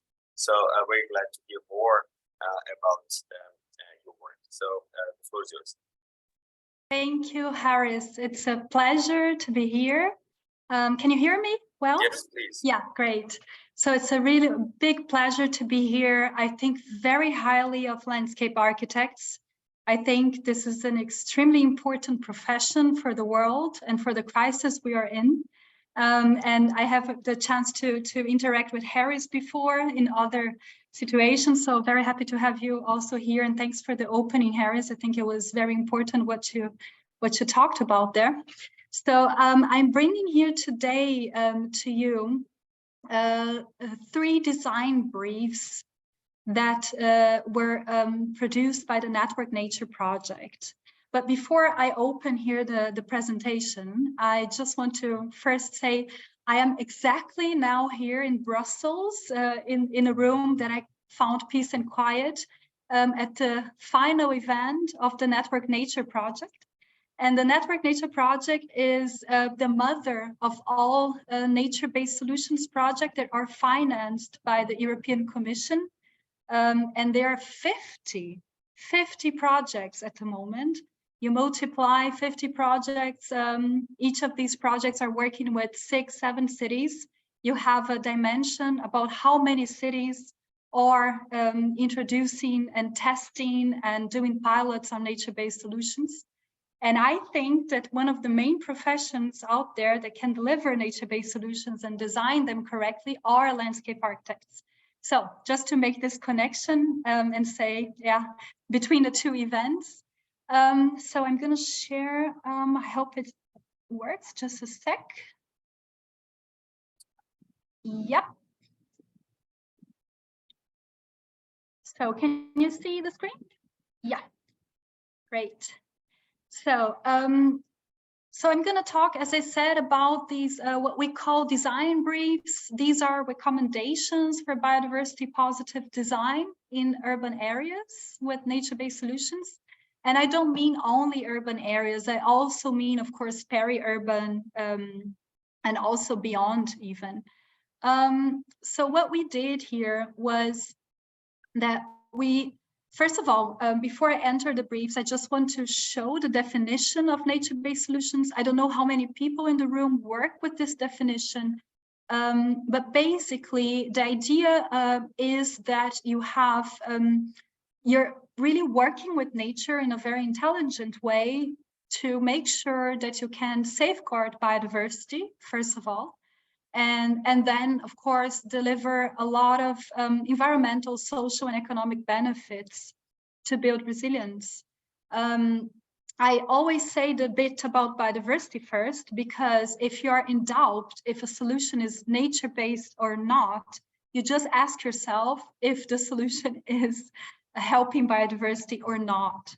So if a green roof is a green desert and it's not helping pollinators and it's not enriching biodiversity, then it's not an NBS. It's maybe a green roof, but it's not an NBS. So I just want to put this in the room as a perspective. And then I want to show here this slide.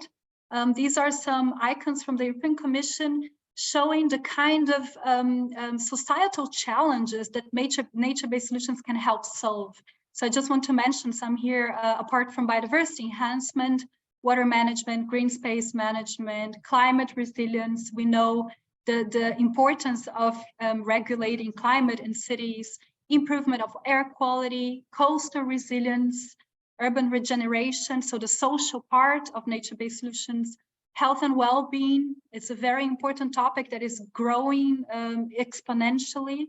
Participatory governance, social justice, social cohesion, knowledge building for sustainable urban transformation, so networking, and so this nature-based solutions can do a lot, you know, to break silos and build knowledge networks, new economic opportunities and new green jobs, of course. And I like to show also this slide here. You know it probably from the Stockholm Resilience Center. This is about the SDGs. And what I want to say here is that nature-based solutions and as the output of landscape architects can percolate through all the SDGs. And I think we have to start this narrative, and we have to strengthen it more and more, how the work that you are doing is really helping cities and practitioners out there, and also rural areas, to achieve sustainable development goals. And I just want to say what Network Nature is also. It is a one-stop shop with a lot of resources and best practices coming out of these EU-funded projects. For you to have an idea, by now, I think the investment in living labs is about 300 million euros. And it gathers, resources from all these projects, tools. So you can just go to this website and maybe explore it if you never heard of it. I think you might find also some opportunities for you to get professional assignments. I want to also mention the work of the task forces. So there are nature-based solutions task forces on, of course, knowledge sharing and data management. Then on integrated assessment, we have to measure what we're delivering. We have to evaluate. We have to have KPIs. We have to have monitoring systems. So this is Task Force 2. They put out a very comprehensive report with, I think, 400 pages, but with many different indicators, and you can choose what indicators are interesting and maybe just self-assess some of your projects to see if they are NBS and how they are performing. Also, there's this Task Force 3 on governance, business models, and financial mechanisms. Communication, we need to get better at communication so that everybody out there knows what nature-based solutions are. And of course, co-creation and governance. Yeah, so these are just showing the website for you to inspire you to visit it. And now I'm going to talk about our resources here. So the practitioners package. And I think it's very fortunate to speak here to this audience. So we put out a design brief series. So these are 3 briefs in which we present simple design suggestions for renaturing in built environments to restore and provide habitat for nature. So it is not meant to replace professional ecological or landscape guidance. It is about encouraging some designers that are maybe not being so attentive to biodiversity targets to really adopt more and more an interdisciplinary approach, and to maybe take up some of these recommendations that we have in the design briefs.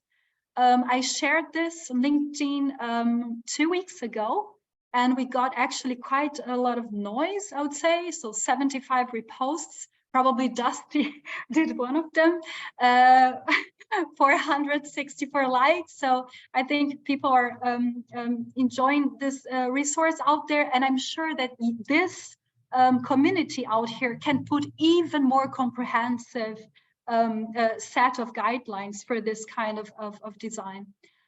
Landscape architects are, for me, the biggest ambassadors for biodiversity out there.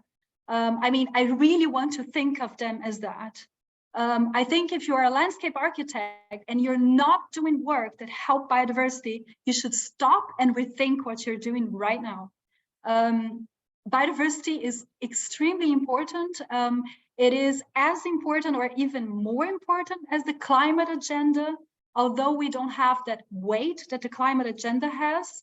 I'll give an example. When you hear about COP, the first COP that comes to your mind is the climate COP. But there are the biodiversity COPs out there. And the COP15 happened in Montreal just in December, last December, and it put out a huge document setting out guidelines for the whole world to really pursue biodiversity targets. And so I just want to put it in your hearts. If you don't know about this, please look it up. Yeah, so here are the design briefs. This is the first one. So we talked about approaches. So in terms of renaturing, so there is the ecological restoration approach that you have different degrees of human intervention. So from minimal, or I would say even zero, to heavy interventions. You might have a biogeographic approach. Landscape architects are very acquainted with that, about the linkages between patches of green space and to create connected networks. The laissez-faire approach. So we know that in a lot of cases, it's better to not touch it. Just let nature take its pace and do the work. So here relying on existing natural elements and processes at no environment cost and no financial cost sometimes. And of course, ecological design. So using our intelligence to really design systems that help biodiversity and help nature restoration. The second design brief is focusing in different typologies within cities and peri-urban areas. So here we did a set of design recommendations for wildlife-friendly areas, for conservation sites. These are very important areas in cities, and sometimes, when we are planning somewhere, we have to see where these areas are and try to connect them to the assignments that we have. The public realm for sure. So urban green parks, urban green areas, public gardens, but also private gardens. I think it's also important for us to connect, to think about connectivity here. So these recommendations are in this brief that I'm going to share with you, the link in the chat. They're for these different typologies. And when I say typology, I don't mean that a space cannot be part of more than one typology, right? We have had the pleasure to count with these beautiful illustrations from Charlotte Ager. She is doing illustrations for the New York Times and for The Guardian. So we were very happy to have her. It was very, she just did it because she loves this topic as an artist. And she said she thinks it's important. Otherwise, we would not have been able to pay her to do this. So she did a very nice prize for us because she's so, so passionate about this agenda as well. And the design brief 3, which is the last one, it's about urban and suburban mobility networks. So roads, street access, we know how many opportunities we have there to bring biodiversity in.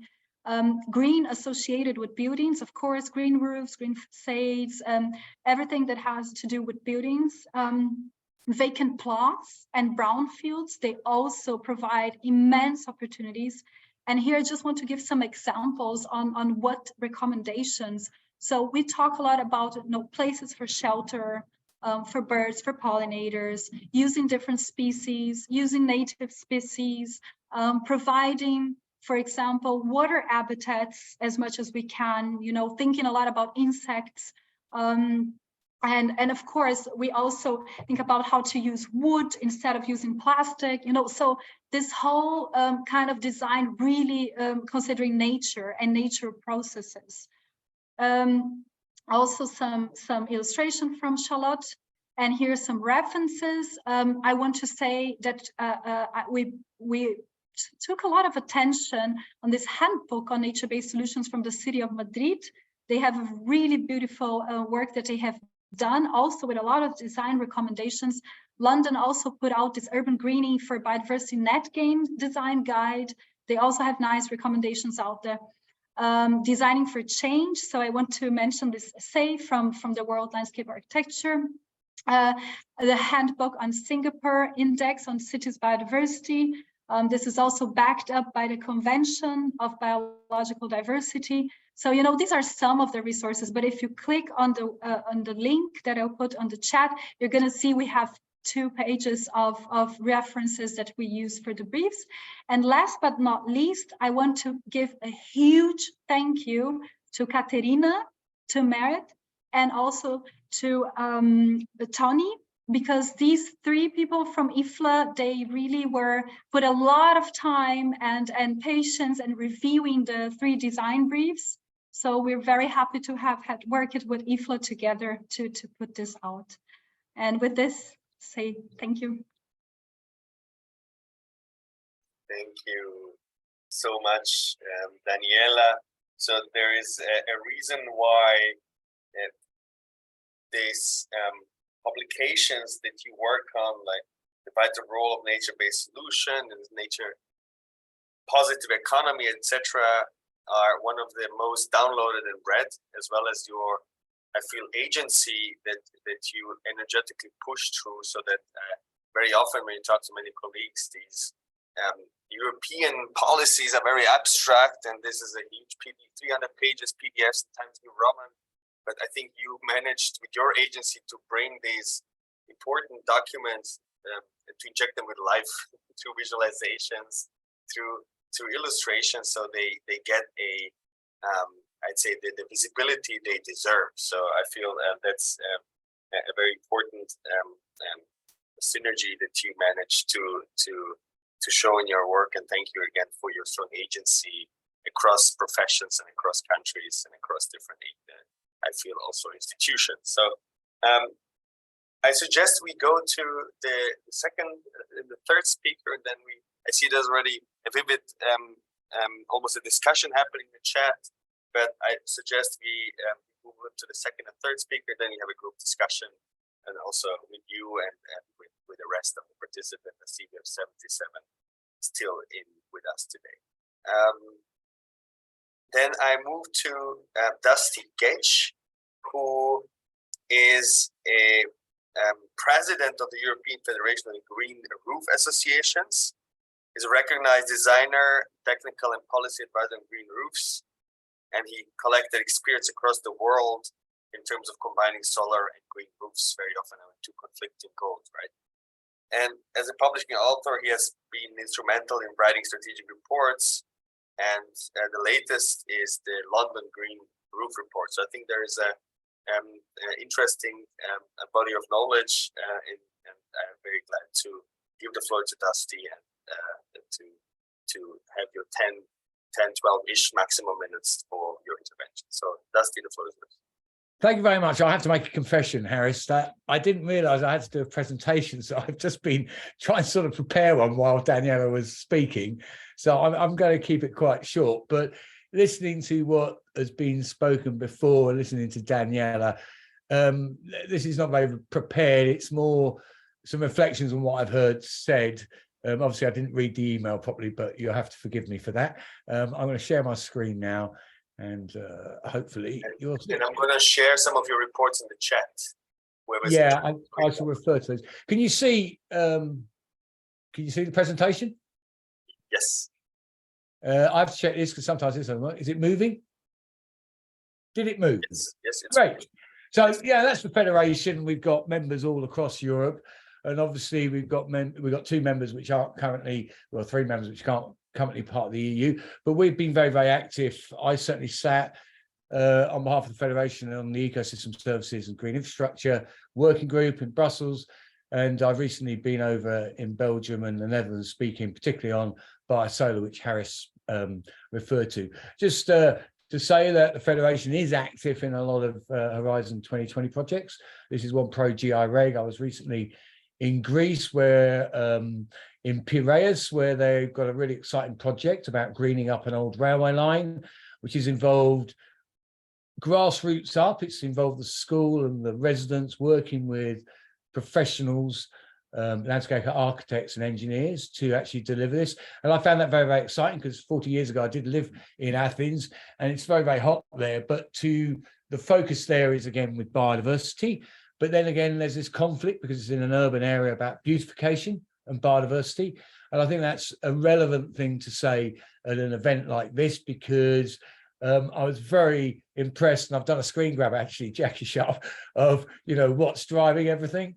It's biodiversity, and I just found that very rewarding because for people who know me, I am a biodiversity professional. That's how I got involved in this. Obviously, being involved in roofs, we're involved in the construction industry, which is not just about soil and vegetation. And this is a very, very important project. It's a special project, actually, Meta Building Project, which is trying to bring innovative construction products and processes and nature-based solutions and digital to get interrelations cross-border and between different companies to to try and take forward things such as the renovation wave and all the strategies that are coming out of the EU in terms of nature, sustainability, energy. So it's one to have a look at. It's mainly about construction, it has to be said, but there is a section on nature-based solutions, and there's been a few new products developed, new green walls and new green roof processes out of a couple of companies in Italy and Portugal that linked up. As Harris says, certainly my work in London over 25 years, I wrote a policy report in 2008, which led to a policy, and I wrote this updated report in 2019. And though it was about celebrating London, it was very clear because it was a federation produced a report for the Mayor of London. There's a whole section there about celebrating what happens in Europe. There's a summary of most European countries, but also globally, because, you know, what we want to do is say why London's been successful, but London's a long way behind such places like Stuttgart or Basel. But to use this report to stimulate other cities who may not have grasped the green roof and wall agenda in terms of policy, which I know is a question you've got, Harris, for me. And also, Harris is based in Switzerland, but I did a lot of work 25 years ago. Most of the inspiration for the work in London was from Basel in Switzerland, from Hochschule Wädenswil. And we wrote this summary report about 12 years ago to advise ecologists and actually landscape architects about what we call the age-trophic needs of an extensive green roof. And it's very, very interesting over the years watching landscape architects interpret some very, you know, quite deep ecological thinking there. I really liked I liked all of what you did, Harris, but there was this thing about the post-corona. You know, lockdown was very, very interesting to me. I live very near a very big open space. Some of it is mown a lot, some of it's not. And what I noticed during COVID is most of the people went and sat in the long grass. And I found that really fascinating. And it wasn't my subjectivity, because I don't like mown grass. It was actually, I took lots of pictures, and people, I just got this feeling people just wanted to be a bit wild because they'd been locked at home all the time. And this is in the 22nd arrondissement in Paris. And it was originally a really high-end landscape design, and then the deputy mayor for environment at that time, for whatever reasons, they decided to turn it into this kind of community place. It's on a school. And originally it was just designed to be open for a few hours a day. It's now open 24/7. I still believe this is 2012.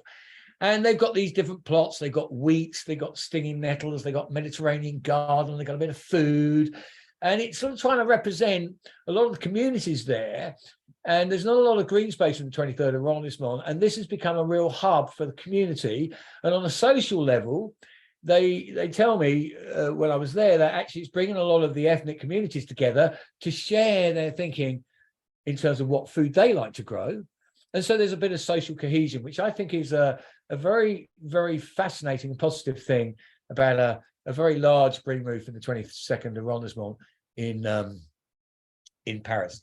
So it was really interesting that Daniela on the comments, you know, if landscape architecture, you know, is not driven by biodiversity, then maybe it's not landscape architecture, or something that you said. And I think it's very interesting. This is a roof on a bank in London. It's quite an incredible project, and I actually managed to get access to this during lockdown with the maintenance team.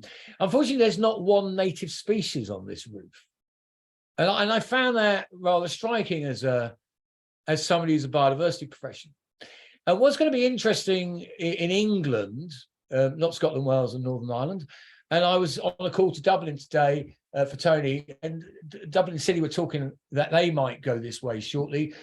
England's going to have the first biodiversity net gain legislation in Europe, and it starts in September. I know that the team at the government have been approached by Belgium. In fact, Belgium came over, the construction industry came over, and we did a tour of processes and did a whole series of talks about biodiversity net gain. And a lot of the Flemish authorities came over. I know Norway's talking to the UK government about biodiversity net gain. But why I bring that up is I wrote the metrics for biodiversity net gain for for the technical document. And I took the intensive green roof. This is an intensive green roof. The metric is based upon a design approach in Karlsruhe in Germany, which was written in 1979. You know, and everybody always goes to me about innovation. I'm going, well, sometimes we've already done the innovation maybe 40 years ago. And it's just interesting because what Karlsruhe says is, it says it wants 50% native and 50% non-native known wildlife value. And I just think that's interesting for designers, because this is not the sort of roof that I would do, because it's not what I do, but this is a landscape architect. And I'm not trying to be a hypercritical, but with the biodiversity crisis, using native and non-native of known wildlife value is the direction of travel. And I think Danielle said that, and I think Jackie, in her way, said that because that's what's driving landscape architecture. There's a lot of plants here of non-native of known wildlife value because it's covered in pollinators, but it's just one of those things that I wanted to bring up. I love this picture. This is a library in Birmingham in the centre of London, centre of England, and this was in the autumn. And again, it's how we design places on buildings where people can go and read a book, but be surrounded by green space. And again, this roof is actually about 50-50 native, non-native. And I just love it. I mean, it's not my kind of thing, but it's just a great thing. A guy sitting reading a book. This is what I do. It's very interesting what Harris was talking about Ukraine, because we've been having some thoughts about that. And I might drop you an email about that, Harris. But what I'm trying to do here is on this roof is I personally have been collecting seeds from my region. Most of the seeds are not commercially available, and I've been throwing them up there.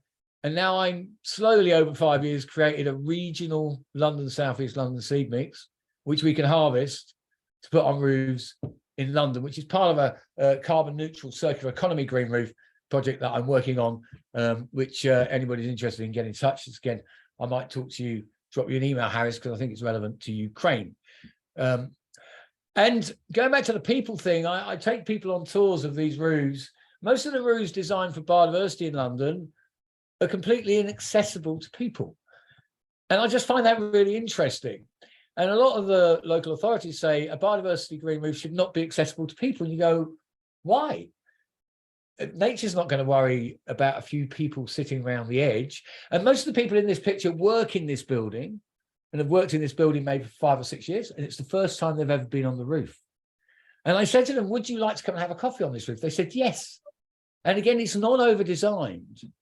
And I was actually on a very, very interesting restaurant roof in Zurich, Harris, actually, which is completely native Swiss alluvial gravels. I'm going to do a video about it. No high-end landscape architecture. And I was just amazed. I was absolutely amazed that that was there. And, you know, this happens in Berlin where social tenants can actually sit beside a roof. It's a meadow roof. It's not high-end. And there's a little sign saying you can sunbathe, but sunbathe somewhere differently the next day. And there's also a little sign that says, don't take your dog on it because we don't want the necessary. Yeah. And Harris mentioned the solar. This is interesting because I don't have to just deal with landscape architecture. I have to deal with engineers. And there's often conflicts between solar and green roofs, but if you do them well, you can actually benefit biodiversity. And this is a small blue butterfly, which is quite a rare butterfly across Europe, actually. And if it's got its food plant on it, it'll come. And again, because of what I do, I get to visit a lot of countries. And this is some very innovative stuff that, again, is coming out of Switzerland. I have to say, sorry, Harris, this is coming out of... it was actually started in Winterthur. This is the first roof, but they're now putting these all over Switzerland, and they're bifacial, and it means 100% of the vegetation is exposed to wildlife and is not covered by the panels, and it's actually producing a lot more electricity.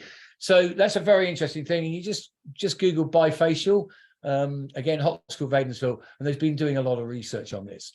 And another picture, and obviously it snows in Switzerland, and they get reflectivity in the winter, which produces more energy. As I say, I'm working on this carbon neutral idea. I've just put Vienna in instead of London because my federation is based in Vienna. It's about using products that have captured or offset carbon and they've come from waste to create a green roof system, which ultimately would be seeded with a local or regional seed mix. But I can't go into the complexity of that at this moment in time. I wanted to end with a bit of positivity. This is Greenwich Peninsula, and this picture was taken in 2002. In 1998, it was just one massive brownfield site. And I'm a bird watcher. I was bird watching there. There were 7 to 10 pairs back in 2000. This bird is the linnet. I don't know. It's all your languages is the name. It's a small finch, but in Europe and England, it has collapsed in my lifetime, its population, because of intensive farming. And now on Greenwich Peninsula, because of all the green roofs that have been installed over the 20 years, there are now more linnets on the Greenwich Peninsula than there were 20 years ago. I find that very moving, actually. And on that peninsula in 1999 was the most sustainable retail store. In 2019, the roof that I showed you where the seeds are being collected, the old store was demolished and the new IKEA was put, which was voted the most sustainable retail store in 2019. And I always end all my presentations, what's going to be the most sustainable retail store in 2039? And somehow landscape architects and biodiversity professionals are going to be significantly important. Thank you very much for inviting me. And I'm sorry I didn't prepare very well. Thank you very much. You looked quite prepared to me. Thanks for guiding us through I would say, the fantastic diversity of your work and for promoting Switzerland. So I didn't have to do my patriotic duty today, but I had a pleasure also to spend a part of my childhood in Berlin, and what you show is how these large-scale housing estates in the 60s and 70s and 80s, not only in former Eastern Europe or the former Warsaw Pact countries, but also beyond, could be activated through and could be, I'd say, adapted in terms of not only the facade insulation, but also what's the role of landscape architects in adding a layer of adaptation and conversion of these large-scale estates. And maybe just I can't help myself just to also comment what you mentioned you mentioned Piraeus and Serbia. It's very interesting also to see that the Green New Deal agendas and also the Horizon pilot project is going to happen also in the associated countries like Serbia or Macedonia, and then we have this reality of large-scale concessions and leasing and purchase of land by also the Emirati investors in all of the northern fertile land of Serbia and Vojvodina. And then you have this sort of Chinese financed railway line that's going to go from Piraeus to north to Budapest. So it's very interesting that we have this geopolitical kind of spatial agenda overlaps in this part of Central Europe. And I think that's something we must talk about if we talk about the Green New Deal and about our continental scale. But now just to I think there's so many questions, and I couldn't interrupt you, Dusty, because it was very interesting what you're saying, but we still have Catherine Willequeen with us, a colleague who represents the Belgian Urbanist Chamber, who is also in the executive committee of the European Council of Spatial Planners. And as a trained architect and urban designer, she spent 10 years working in development of rural urban territories, Mekong, Delta, Haiti, Peru, and now works also in the private planning sector in EU, and collaborates also with the Leuven, Catholic University in Leuven on the master's program in urban and landscape planning. So I feel that's an incredible triple helix type of background that Catherine brings with her. And again, please feel free to share your thoughts with us, also with or without slides. Doesn't matter. So very glad to hear your thesis, dear Catherine. The floor is yours. Thank you, Harris. Thank you, IFLA, for the invitation. It's always a pleasure to join your conferences, and I always think that there are not enough planners, urban or rural planners, urban designers that are coming to your conferences. So we still need to improve how to invite the landscape architects to our own planning conferences and to have to share more our different expertise. I also didn't really get that I had to prepare a presentation, so I will do as I can. I have maybe 2-3 slides. I just wanted to react with all the the different presentations, just to it's an observation that the role of the spatial planner has changed really a lot the last years, mainly because maybe before the spatial planner was like the big expert helping government and city to develop the land, urban and rural, and he was accompanied by engineers, of course. And then suddenly, I don't know, there is really the growth of the role of the landscape specialists, engineers, landscape architects, has really been done in a kind of a parallel way. So the education for spatial planner has not evolved so much with knowing the expertise, I think, that you do have. Some of the universities are really linking the different bachelor and master, but then I think we are growing as two different disciplines, and we are mostly meeting when we have to work in a big office or at the government level. So while doing a project, we are suddenly discovering a bit more the expertise of each other. Maybe that could be something that should change for sure in the education. The second point is that, I mean, still the important role of the spatial planner is that we are not there to make a plan. We are there to put people around the same table. So all the different experts, engineer, landscape architects, forestry, soil pollution, all the different experts, with the politicians, with the technical team of the city, with the citizen, with the association. So this is really how we as planner, we see our main role today, is that we have this role of putting everybody on the table and to give space to all the expertise to speak and to show what are the biggest objectives maybe for the mobility, for the environment, because these are still sectors that are of course interconnected. But sometimes I think if a project is led only by the city, they're only giving the word to some of the maybe more the mobility or maybe more. So I think it's always like we have as a goal the common good, and we are always like the person between the local authority or the governmental authority, the developer who is bringing the money, who has different interests, and then the citizen who are sometimes difficulties to talk with the authority. And I see now that our role as being the middle person between all these different actors is really something that we cannot do alone anymore. So we really need to share that role and to do it together with, for sure, a landscape architect. I like to call it landscape planners, because I mean, the projects some of you are doing are really going to a scale that is much bigger than the scale of the planner, I think. And so, yeah, we see in some of the countries, like in the Netherlands, the landscape architect has an important role. He's recognized, is asked to lead projects. But then when we are talking in ECTP with all the planners from maybe more Southern Europe, Eastern Europe countries, it's already so hard to recognize a profession of planning, and then the landscape architect doesn't exist.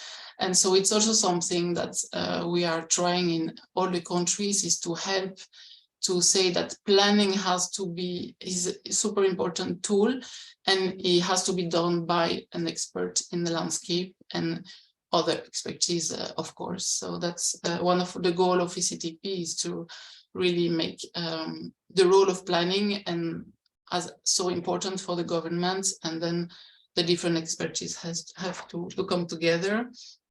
And still today, I think, even in the daily work, in my professional practice, I still see, even I live in Belgium, we have legislations that are following EU regulations, but then between the legislations and then what the city hall, the city authority can do, and they have to operationalize these big goals, big ambitions, usually they are lost.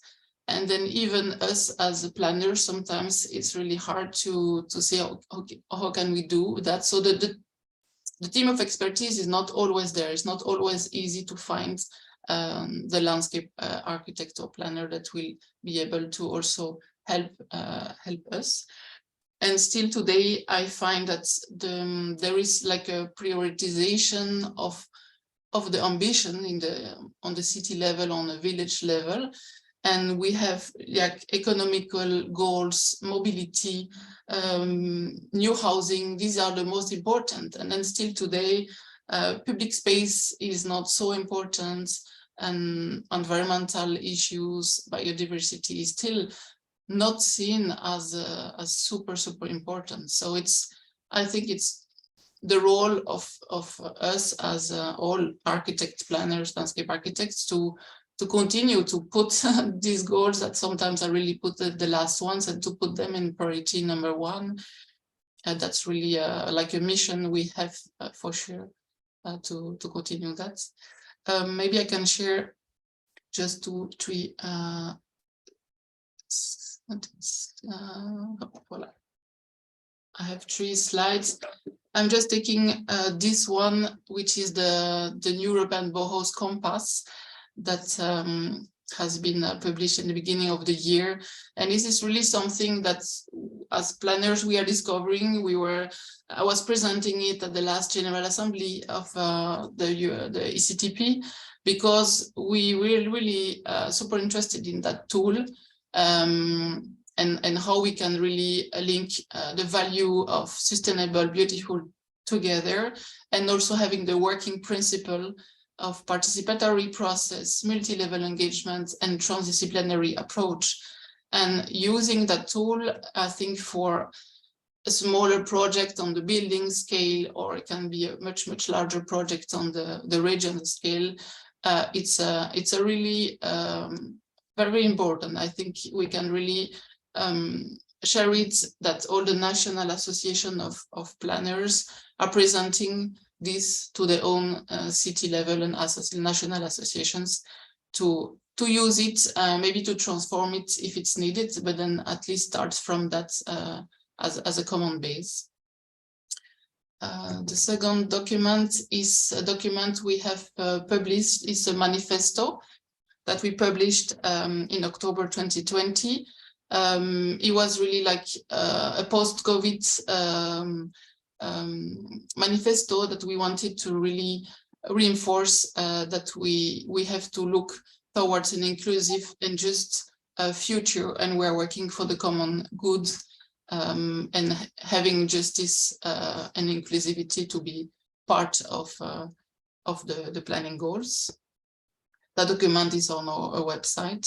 And the last one, I'm just sharing a slide that we were having a small workshop during the last General Assembly of ECTP, and we discussed we wanted to list different topics that we want to investigate more, or we would like to make presentations. And then I put in blue the one that are concerning, of course, landscape. So this nature-based solution is still something that is not super well known among urban planners.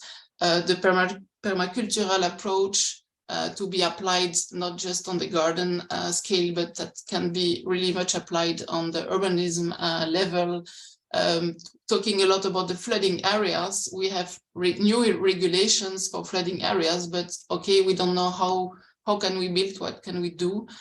The heat islands effect, biodiversity restoration, water retention, orographic watersheds, so working at the scale of the watersheds, and vegetalization of the urban centers. So just to show you that we are talking a lot about topics that are important and that we should really develop and discuss with landscape architect and landscape planner. Thank you. Thank you very much, Catherine. I think this was the more I listened to you, I realized that this divisions or the differences between professions are, in my eyes, luckily getting smaller, and then this new challenges we have to address and discussing here this afternoon. They need this, as pathetic as some holistic, transdisciplinary approach. And what you mentioned very often, the problem owners, very often city governments, do not have internally this expertise, or do have one dominating expertise that is very often mobility, etc. And how new, I would say, collaboration formats. We talk about living labs today, experiment, test planning, procedures, etc. could be introduced to kind of bridge this difference between what needs to be on the ground and the huge lack of capacity and knowledge that exists very often. So I feel that's we have. Thank you for your intervention. I feel we have 5-ish minutes for questions from the audience. I see a very, again, a lively discussion, mostly a discussion happening in the chat, not explicit questions. But if there are any, we have still more than 70 people with us. And if there are any questions, please raise your hand or just type it in the chat. Wonderful speaker there.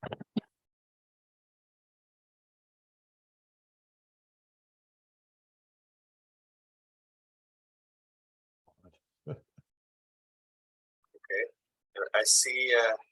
I'm just like while waiting for your questions, I realized there is again. I think we should save Daniela. It's an incredible discussion happening in the chat, and have it.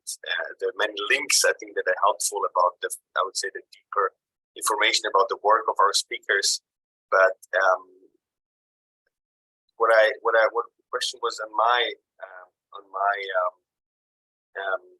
mind while listening to Catherine, and I dare to ask you about also the new concepts that we have now. I would say catalyzing the urban discussion and the landscape discussion, like ecological urbanism and all these. I would say smart city, that at least as much that we criticize as buzzwords, I think they catalyzed it and catapulted the landscape and urban planning and architecture professions into popular media, at least.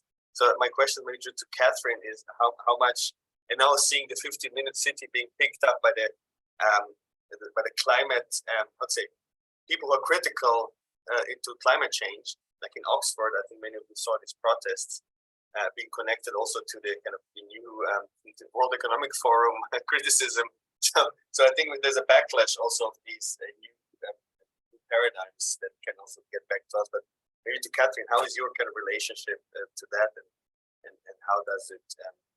I talked many to Carlos Moreno, but what is your impression of the 15-minute city discussion? Yeah, I think we have these concepts that are like appearing, new paradigms that are coming, and new ideas. I mean, the 15-minute city is one example. And of course, you can apply it very well to one city of a certain size, maybe, or to one neighborhood, but then on another city will not work at all. So I think always what is important is to look at what are the goals. What do we want to achieve with a 15-minute city? We want to achieve a more mixed a neighborhood that is working with a lot of mixity of function. You don't need to travel too much to bring your kids and to go to work. So we are always looking for quality of life.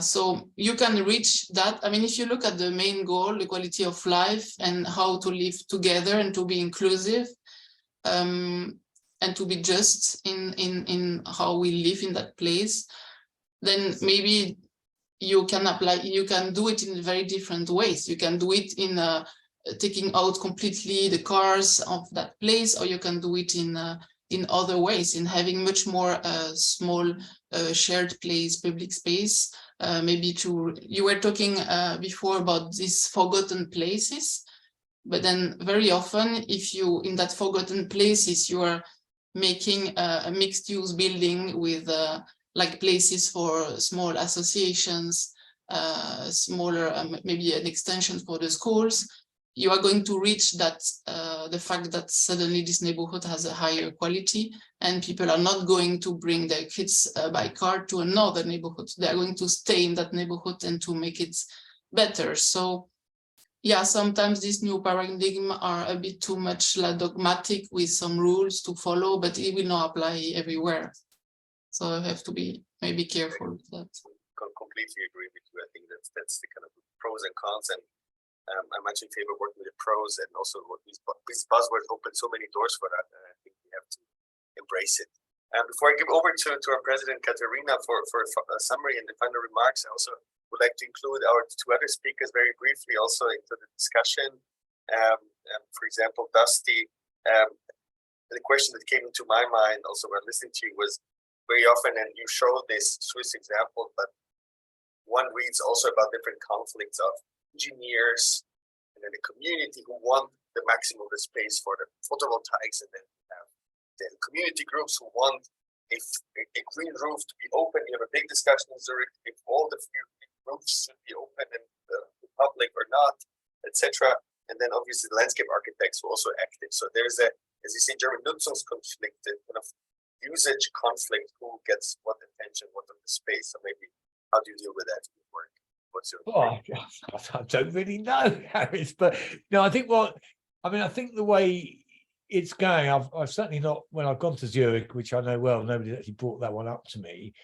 At the end of the day, I think, you know, in urban developments, there's room for everything.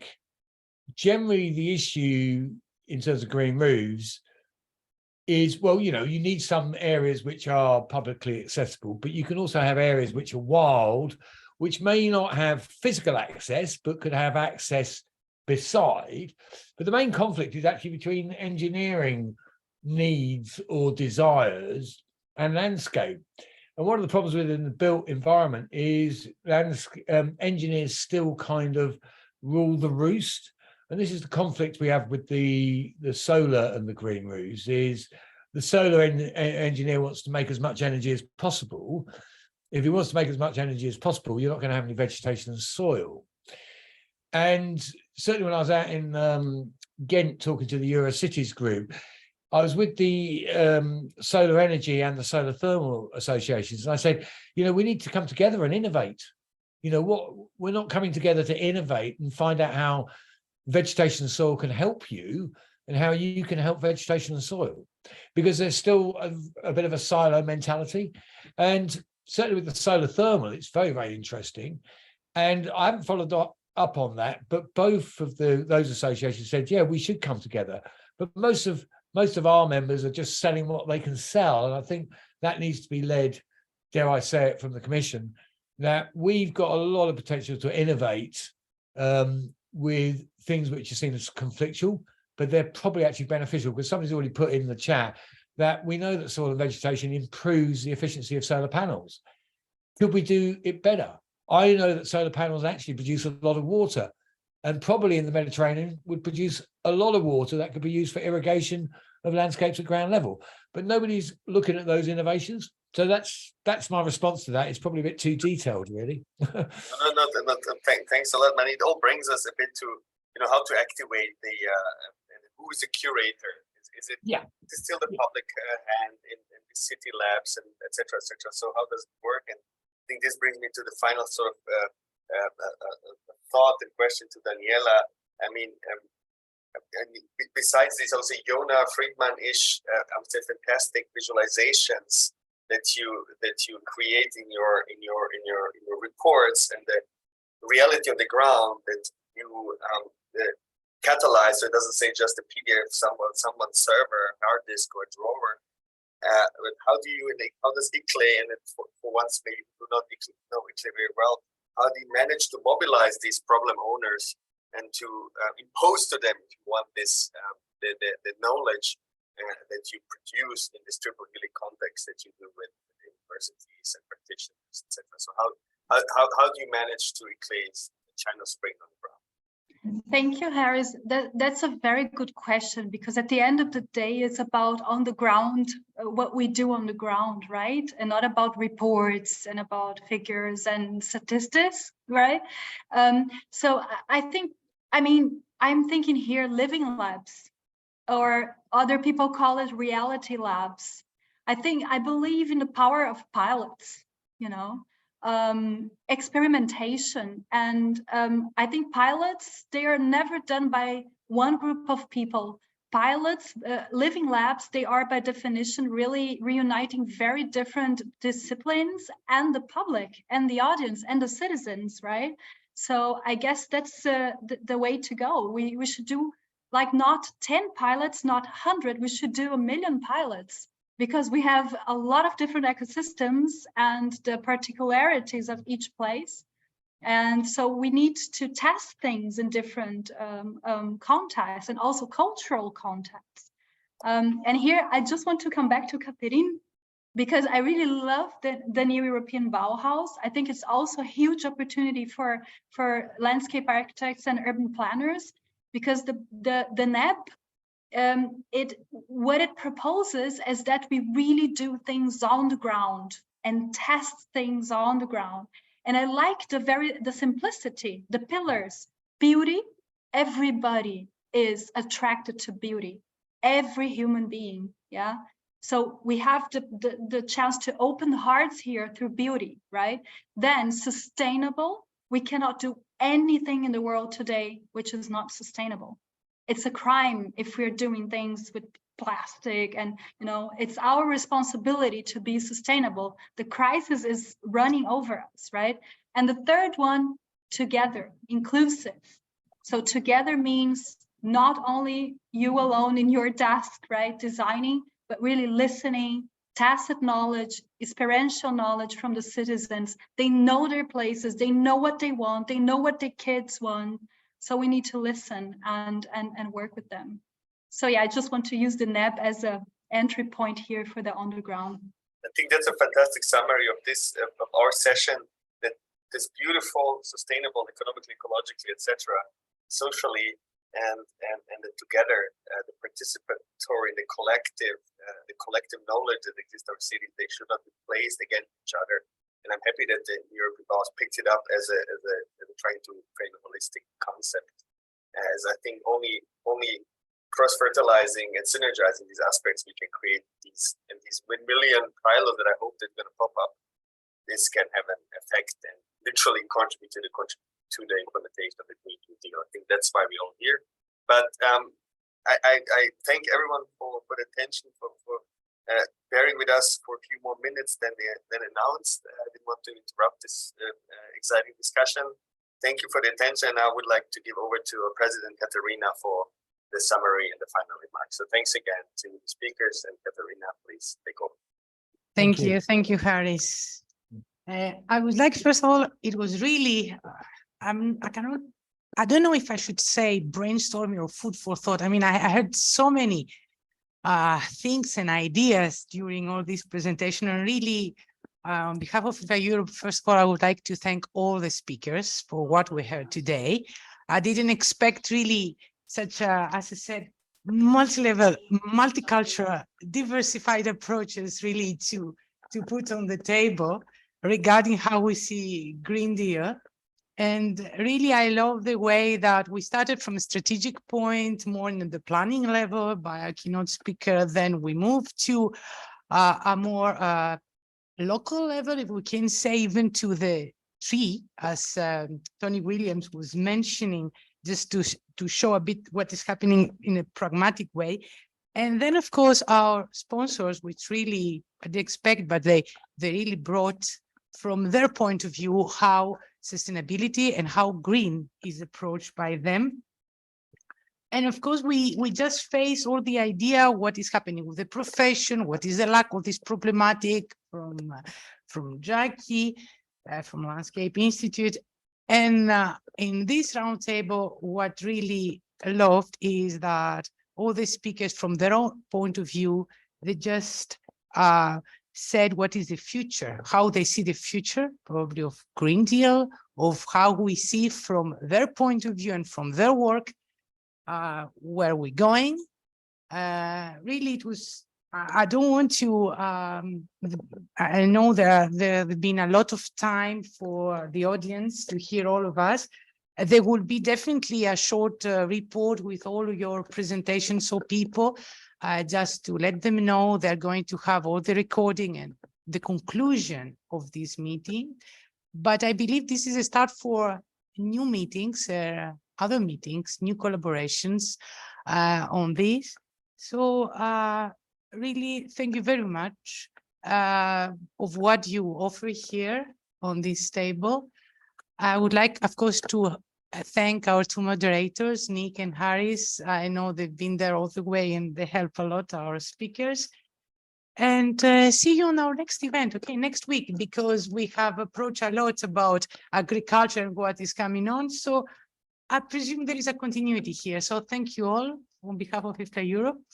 Wish you good luck what you're doing from your own perspective and work. Thank you very much.